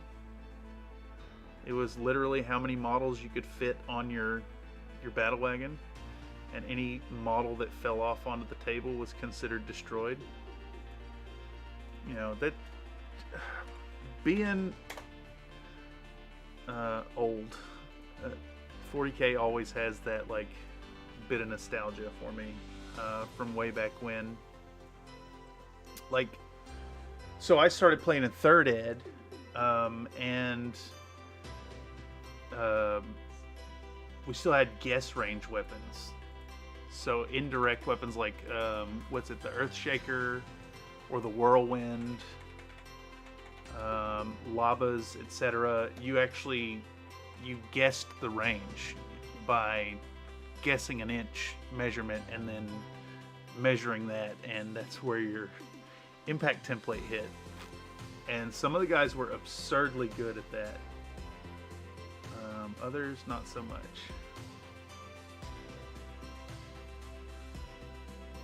Okay, so that was 203,907. So we're going into 204. What is this? 204,435. And it looks like this is the 2nd layer, so it's important to include. All right. Let's drop this in. Copy, paste. I remember seeing a White Dwarf article on using the Pythagorean theorem to guess ranges LMAO. Yes, that's the kind of absurdity that has been 40K to me. You know, I've watched the game kind of change into this, like,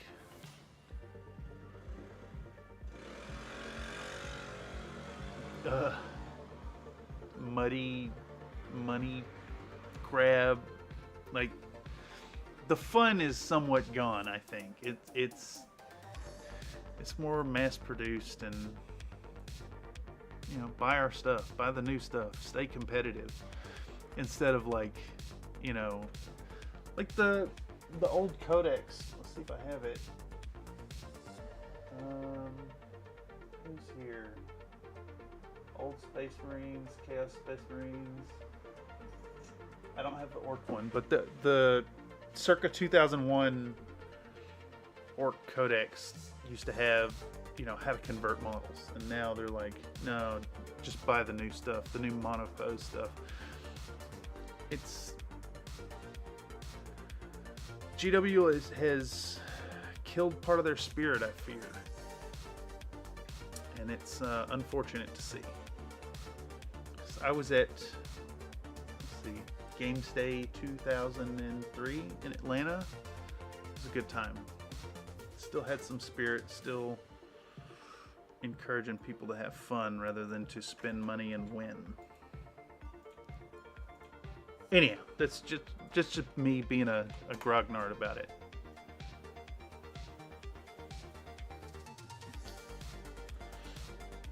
I feel that. I remember White Dwarf articles with scratch-built terrain. Yeah. It's I mean, honestly, I feel that with a lot of games too, though. Like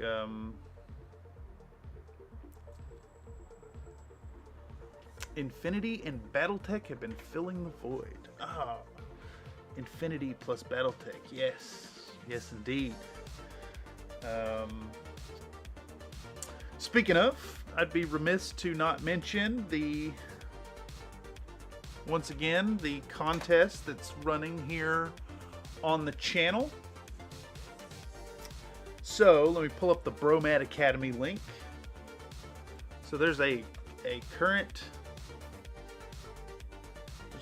contest, Battle Buddies contest link, exclamation point, paste link. So Bromat Academy is running a painting contest for painting a peripheral for Infinity the game. Little tiny model. If any of you find this, you know, if you're here live or you found this through the algorithm, I'm giving out an open invite once again to get in this contest. So rules are posted here at the link as follows. You got to pick and paint a model this month by the end of September. It's got to be started from scratch, so you need a picture of it started and a picture of it finished, and then you're going to submit it to the Bromat Academy, and I think they're giving away a blister of their choice to the winner. They're also giving a blister out to one random winner, and then the winner of this contest also gets a custom commission for an Infinity related STL, courtesy of Monstrous Maidens. That said, I am also working to build some awareness of Infinity and encourage people to participate and blow it out. So, if you enter in the Battle Buddies contest, also take the time to join up at the Country Fried Minis Discord and submit your painted model over there for a second entry into a different contest, which is the same contest. And the winner will be voted on by the community in the Discord, and we're giving away a Operation Blackwind, which also has the pre-order exclusive HVT Pandora model in it. So check it out, post your pictures. We'll be doing a video early October, so anybody who submits on the Discord will get their model featured on the channel when we do a video about Infinity. And you'll be entered in both my contest and the Bromat Academy. So check it out, please do. If you want to find the Discord link, well, shit, I'll just post it right here. If you're not already over there, if you're catching this via the algorithm, etc., just check out this link right here that's getting posted into the chat. Country Fried Minis Discord, exclamation point, pow. That'll get you signed up. Come on over, show your models, come hang out. We'll even do some silly stuff in the future, like get subscribers in on live stream events. So if you're not already a member of the Discord, come on over. We'd love to see your models and hear your thoughts on the shenanigans going on over here. Anyhow, that's enough self-promotion.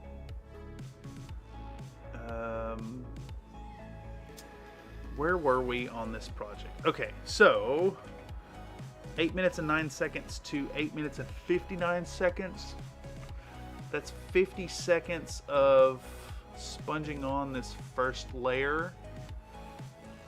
I think that's fine. It's a little longer than I'd like to do, but that gives me time to kind of to wax poetic and talk about why this is a good technique. And now we're going to add the second layer of this color. So we're going to get back out the brown, and I'll do another, I don't know, 30 seconds or so.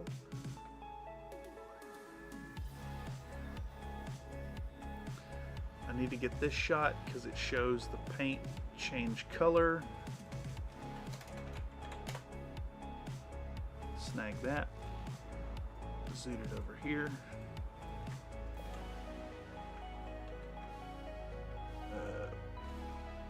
Yeah, get rid of that. So this is the second layer of sponging, which is a much lighter effect. Creates this real nice look on the big models. It's not only like, it gets the upper edges proper, but it's not as clean as an edge highlight. It creates some subtle variations, which make it look a little more natural. I won't go as far as to say realistic, because it doesn't look realistic. But anyhow.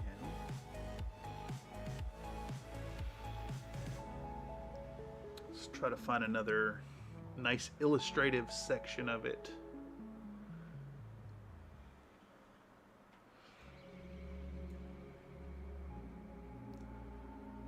It's kind of interesting going back and looking at these clips too after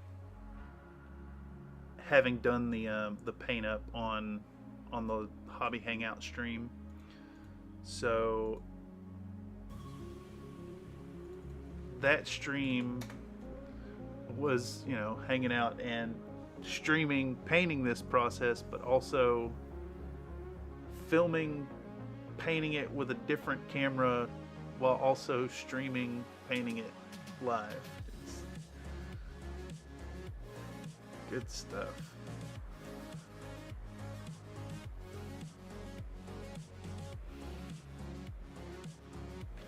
trying to find a good section in here. I think that might be what we're looking for right there.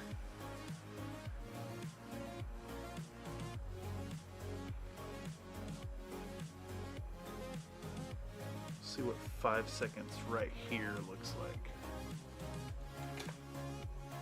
Oh, you're telling me I didn't do a full 5-second spread on a single spot.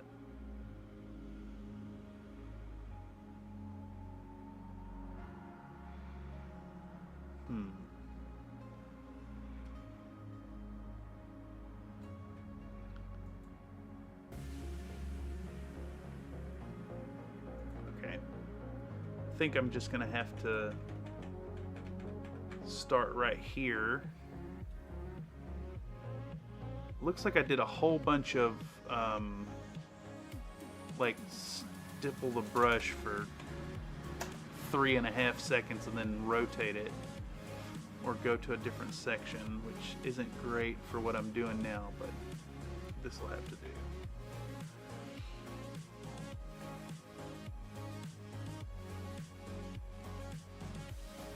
Yeah, that's good enough.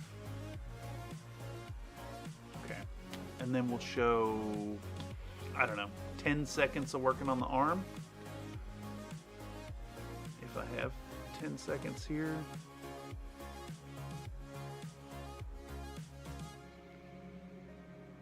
Yeah, here we go. Let's roll this back to where it starts and see what 5 seconds looks like. It's going to put us at 13:04.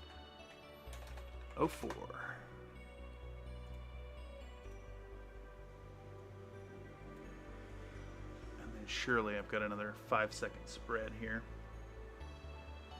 Yeah, that's perfect.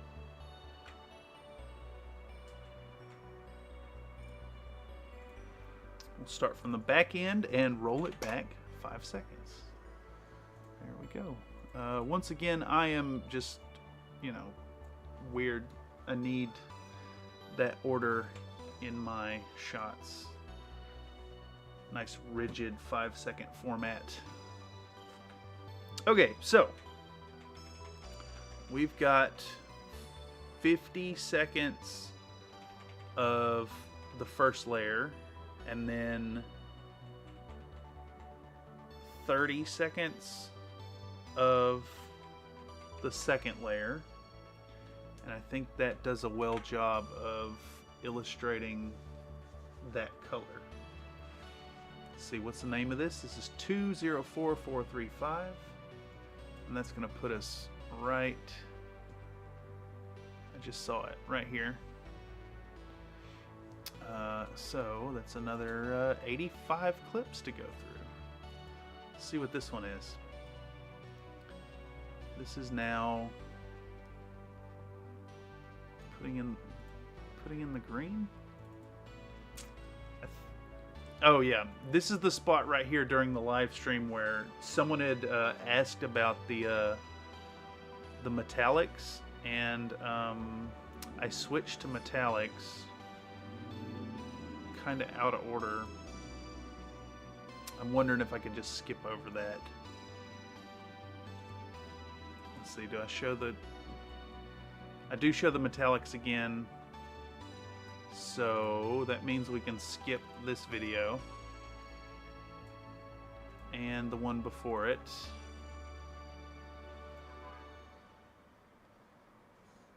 Yeah.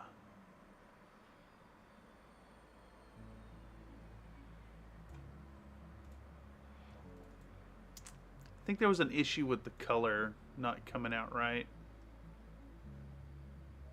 Yeah.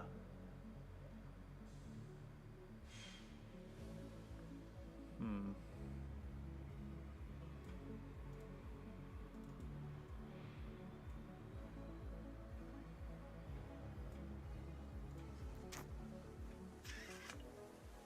a little stumped at how to handle this. I didn't film it properly. I got out of order.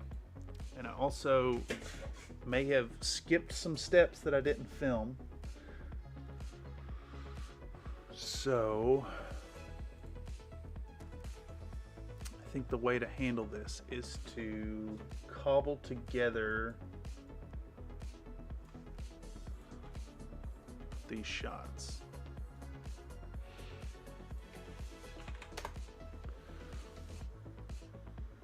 Oh yeah, okay. So I show the paint before I got distracted at least. We'll do that first.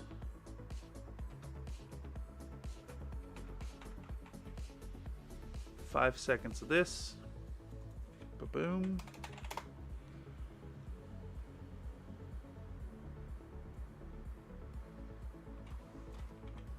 So let's see what 10 seconds looks like. It's not quite good enough.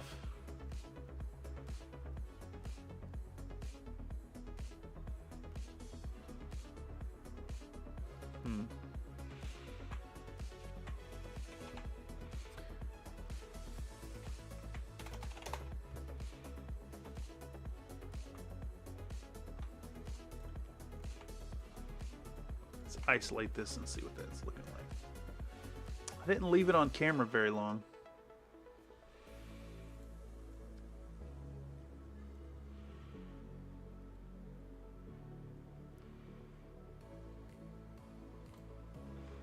See what 5 seconds of this looks like.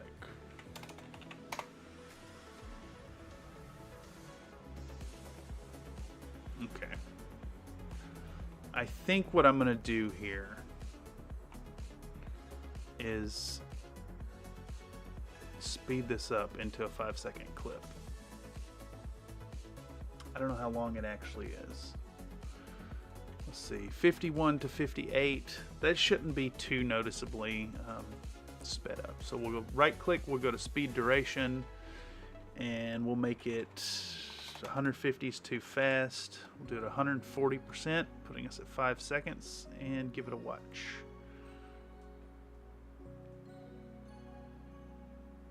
Yeah, that's great. Okay, it works. I want to show, as always, the mixing. Doesn't really add anything to the tail, but it is visually interesting. So we'll do that. All right, that's 15 seconds dedicated to getting this color out, and we can get rid of the rest of this. We can skip video 2058. 851, yeah. And we can start with 213851. Oopsies. Make sure to select the project panel, and then we'll drag this in here. Control S, save our progress, and then continue editing. Again, we're going to start with a 50% zoom.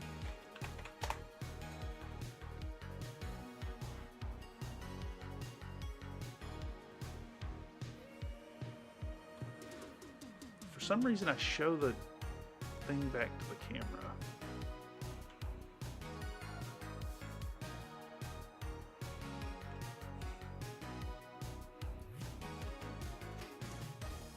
I like that shot. It's silly. We're gonna keep it.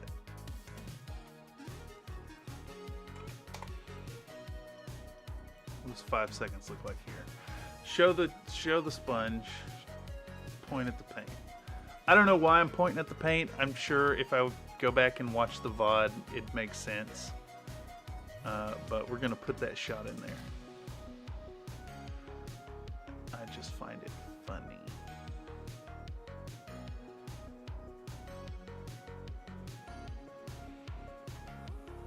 Okay.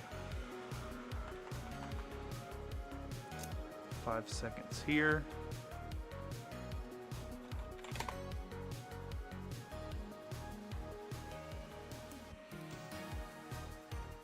And 5 seconds on this end. Go backwards here though.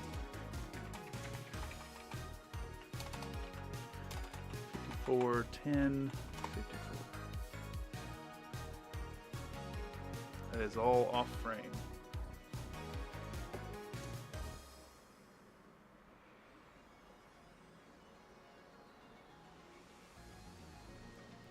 Actually, you know, we might just skip that.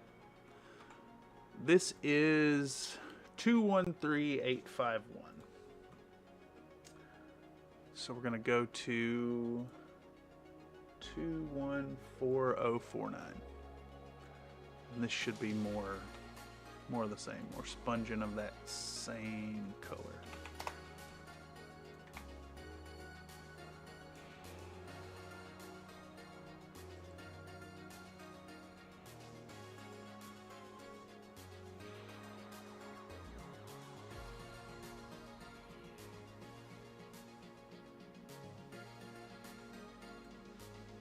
Perfect. Let's razor it right here. Go 5 seconds into the future.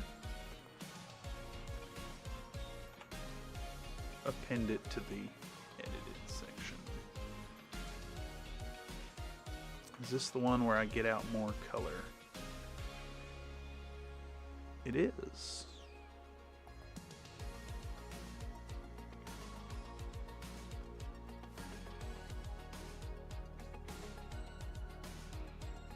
Intermediate green.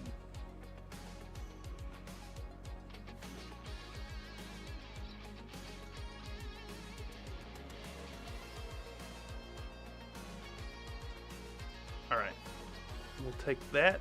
We'll go back 5 seconds. This is a new segment.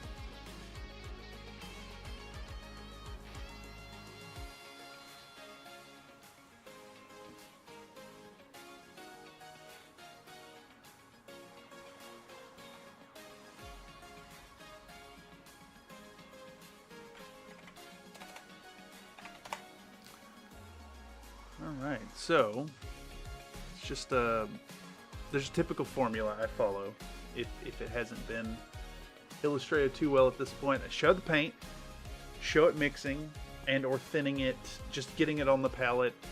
Probably 60% of the time I show that segment, and then we show like 30 seconds of putting that application on and move on. It's just a whole bunch of rinse and repeat, and I hope that that's kind of illustrated here for folks who are interested in putting together their own videos for YouTube. It's just like beyond the painting aspect, beyond the hobby, heck, even beyond the filming portion of it. There's a lot of tedium involved, and I can see why people hire editors.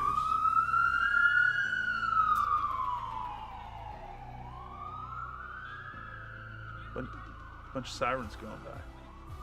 The joys of living downtown.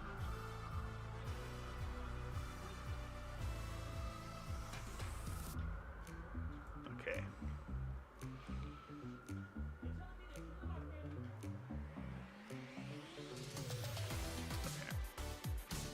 This one, and it's going to put us to 43.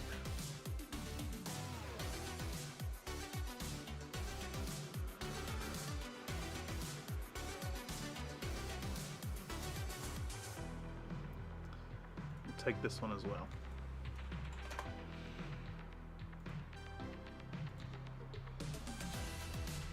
Nope.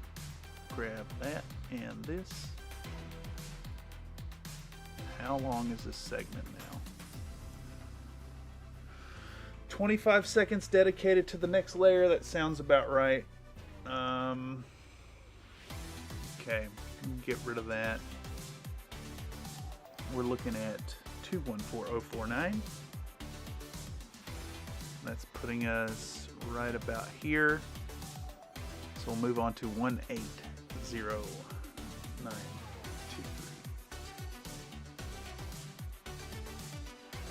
This video is. What clip are you? Back to 50%.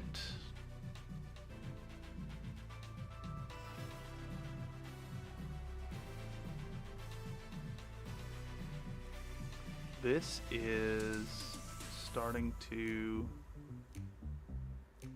apply it to the torso. And then I think there's one more clip where we add a little white to it. Yeah, so same deal. And then we're back to metallics. Okay, so I think what I'm gonna do, I'm gonna edit this down and create the next bit off these two clips, and then I'm gonna take a 5, and that'll put us at, damn, already 2.5 hours just about. Yeah, I think it's about time to stretch my legs.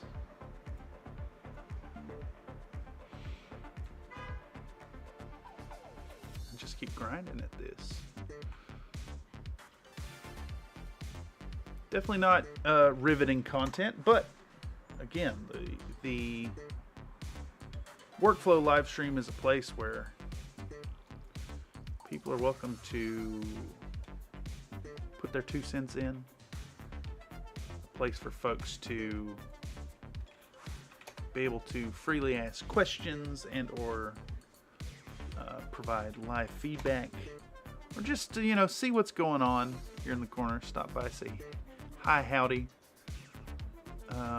If you have any ideas, concerns, questions, thoughts, please feel free to drop them in the comments down below, especially if you found this via the algorithm.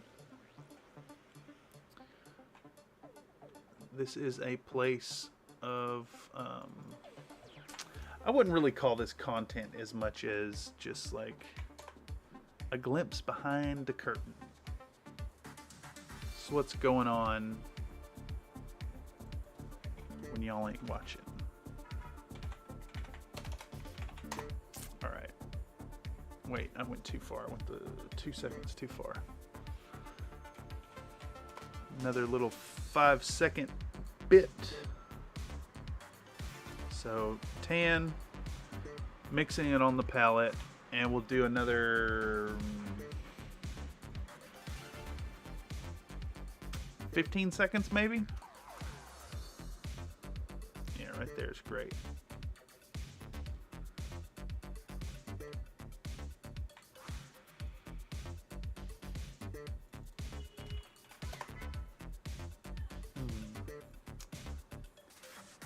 I don't know why I wasn't cognizant of needing to get these shots for a full 5 seconds.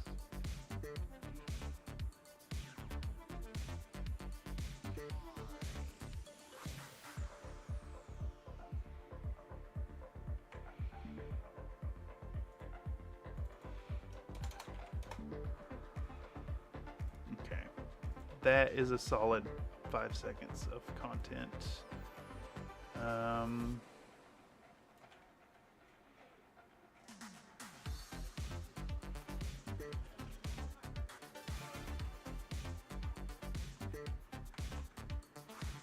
Let's try to work backwards from here, so that'll put us at 16. See what that looks like.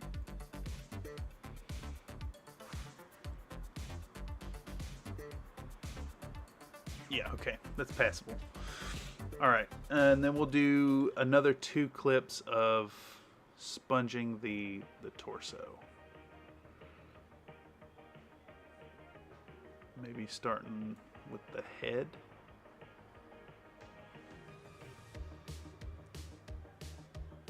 Right about there. So 14 seconds to 19 seconds, and I zoomed out somehow. We'll take this guy, and then a shot closer to the end that shows more paint on it.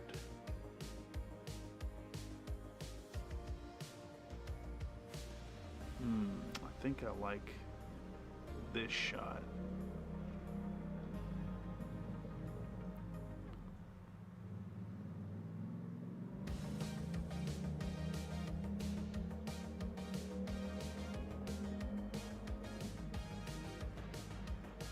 right about there.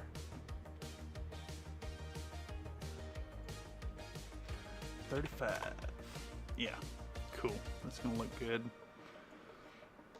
And I just realized too that I haven't been adjusting the zoom on these shots. So I think I'm gonna have to go back through from here to there. Maybe do a little clip modification. Always about building that visual interest. Why is this clip so short? Oh, it's because it's the wrong one. That's why. Okay. So this one is adding in white. So with this clip, we'll have all 3 colors base coated, all 3 colors with 2 layers of sponging. And then it looks like, here, I'll pull this up here. So from here to here is assembly. And that was all pared down to 3-minute like credit intro thing, which I could probably shorten a little more. From here to here is priming, and then I did some prep on the cat girls, so all that footage is going to get shifted down. But like from here to here, 16 clips is base coating and the sponge work, and that's going to get us caught up to this one next, which is metallic work. So it looks like we got through that, and then we've got the skin on the cat girls, adding the yellow, and then a whole bunch of, man, there's a whole bunch of work on the cat girls. I can't leave them out. Like, they're gonna add a significant amount of time to the video though. I'm probably looking at like, I don't know, 5 to 10 extra minutes on the video because of their inclusion, but I think they're an important part, because at the very end, they're, do I not have a shot of them going on the base? They get added to the base. So like, I don't know.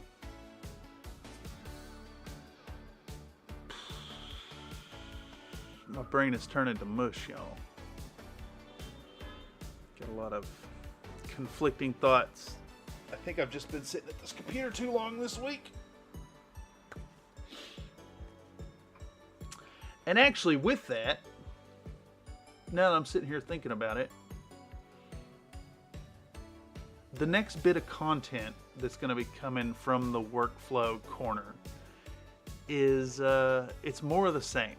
It's me paring down videos. So I think what I'm going to do is, instead of going through the rest of this right now and then taking a 5-minute to stretch my legs,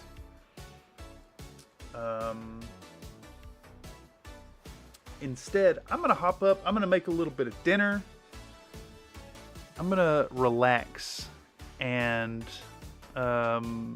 work at this at a slower pace. I think I'll come back tomorrow to put some final touches on it and do another workflow live stream and get this content out and done.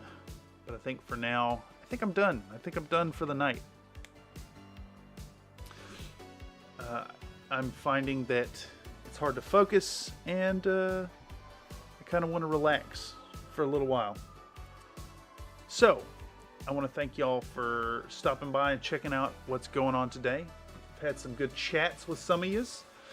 I got some more work coming in the future. I mean, even right now, my train of thought's being interrupted by this siren going by. I'm finding it hard to stay focused and on task, and for that, I think it's going to make for poor content. So what I'm going to do is I'm going to call it for the night. Yeah. In any case, as always, I want to thank y'all for joining me today. If you haven't caught one of these before, these aren't really... These are bonus videos. This is what's going on behind the curtains, what's going into the production of videos. If you have any thoughts about what's going on, if you want to add to the video production, this is a great place to voice those thoughts. Whether you're live or in the comments, I will see them, and I will get to them and respond and or take your ideas to heart. If you want to join up on our Discord, check out the link in the live chat replay. I'm not sure if it's in the description or not. It might be.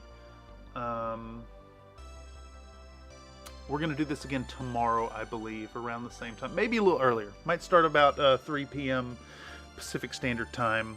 I'm a little frazzled, so we're gonna wrap it up for tonight. But I think what I'm gonna do is eat a bit and stretch my legs and sit back down on the computer, get some more work done, get more of this boring stuff out of the way, and focus more on the talking head and voiceover stuff tomorrow. So yeah, catch y'all next time on the Workflow live stream. In fact, you know, on that topic, I think maybe there's something to this whole 2.5 hour stream.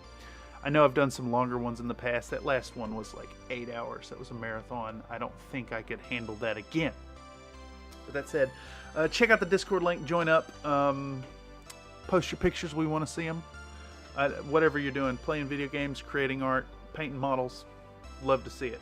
Come on over and voice your opinion and enter our upcoming contest. So without further ado, I want to thank y'all for joining me today. This has been the Workflow live stream. We're back at it once again in this here fall time semester,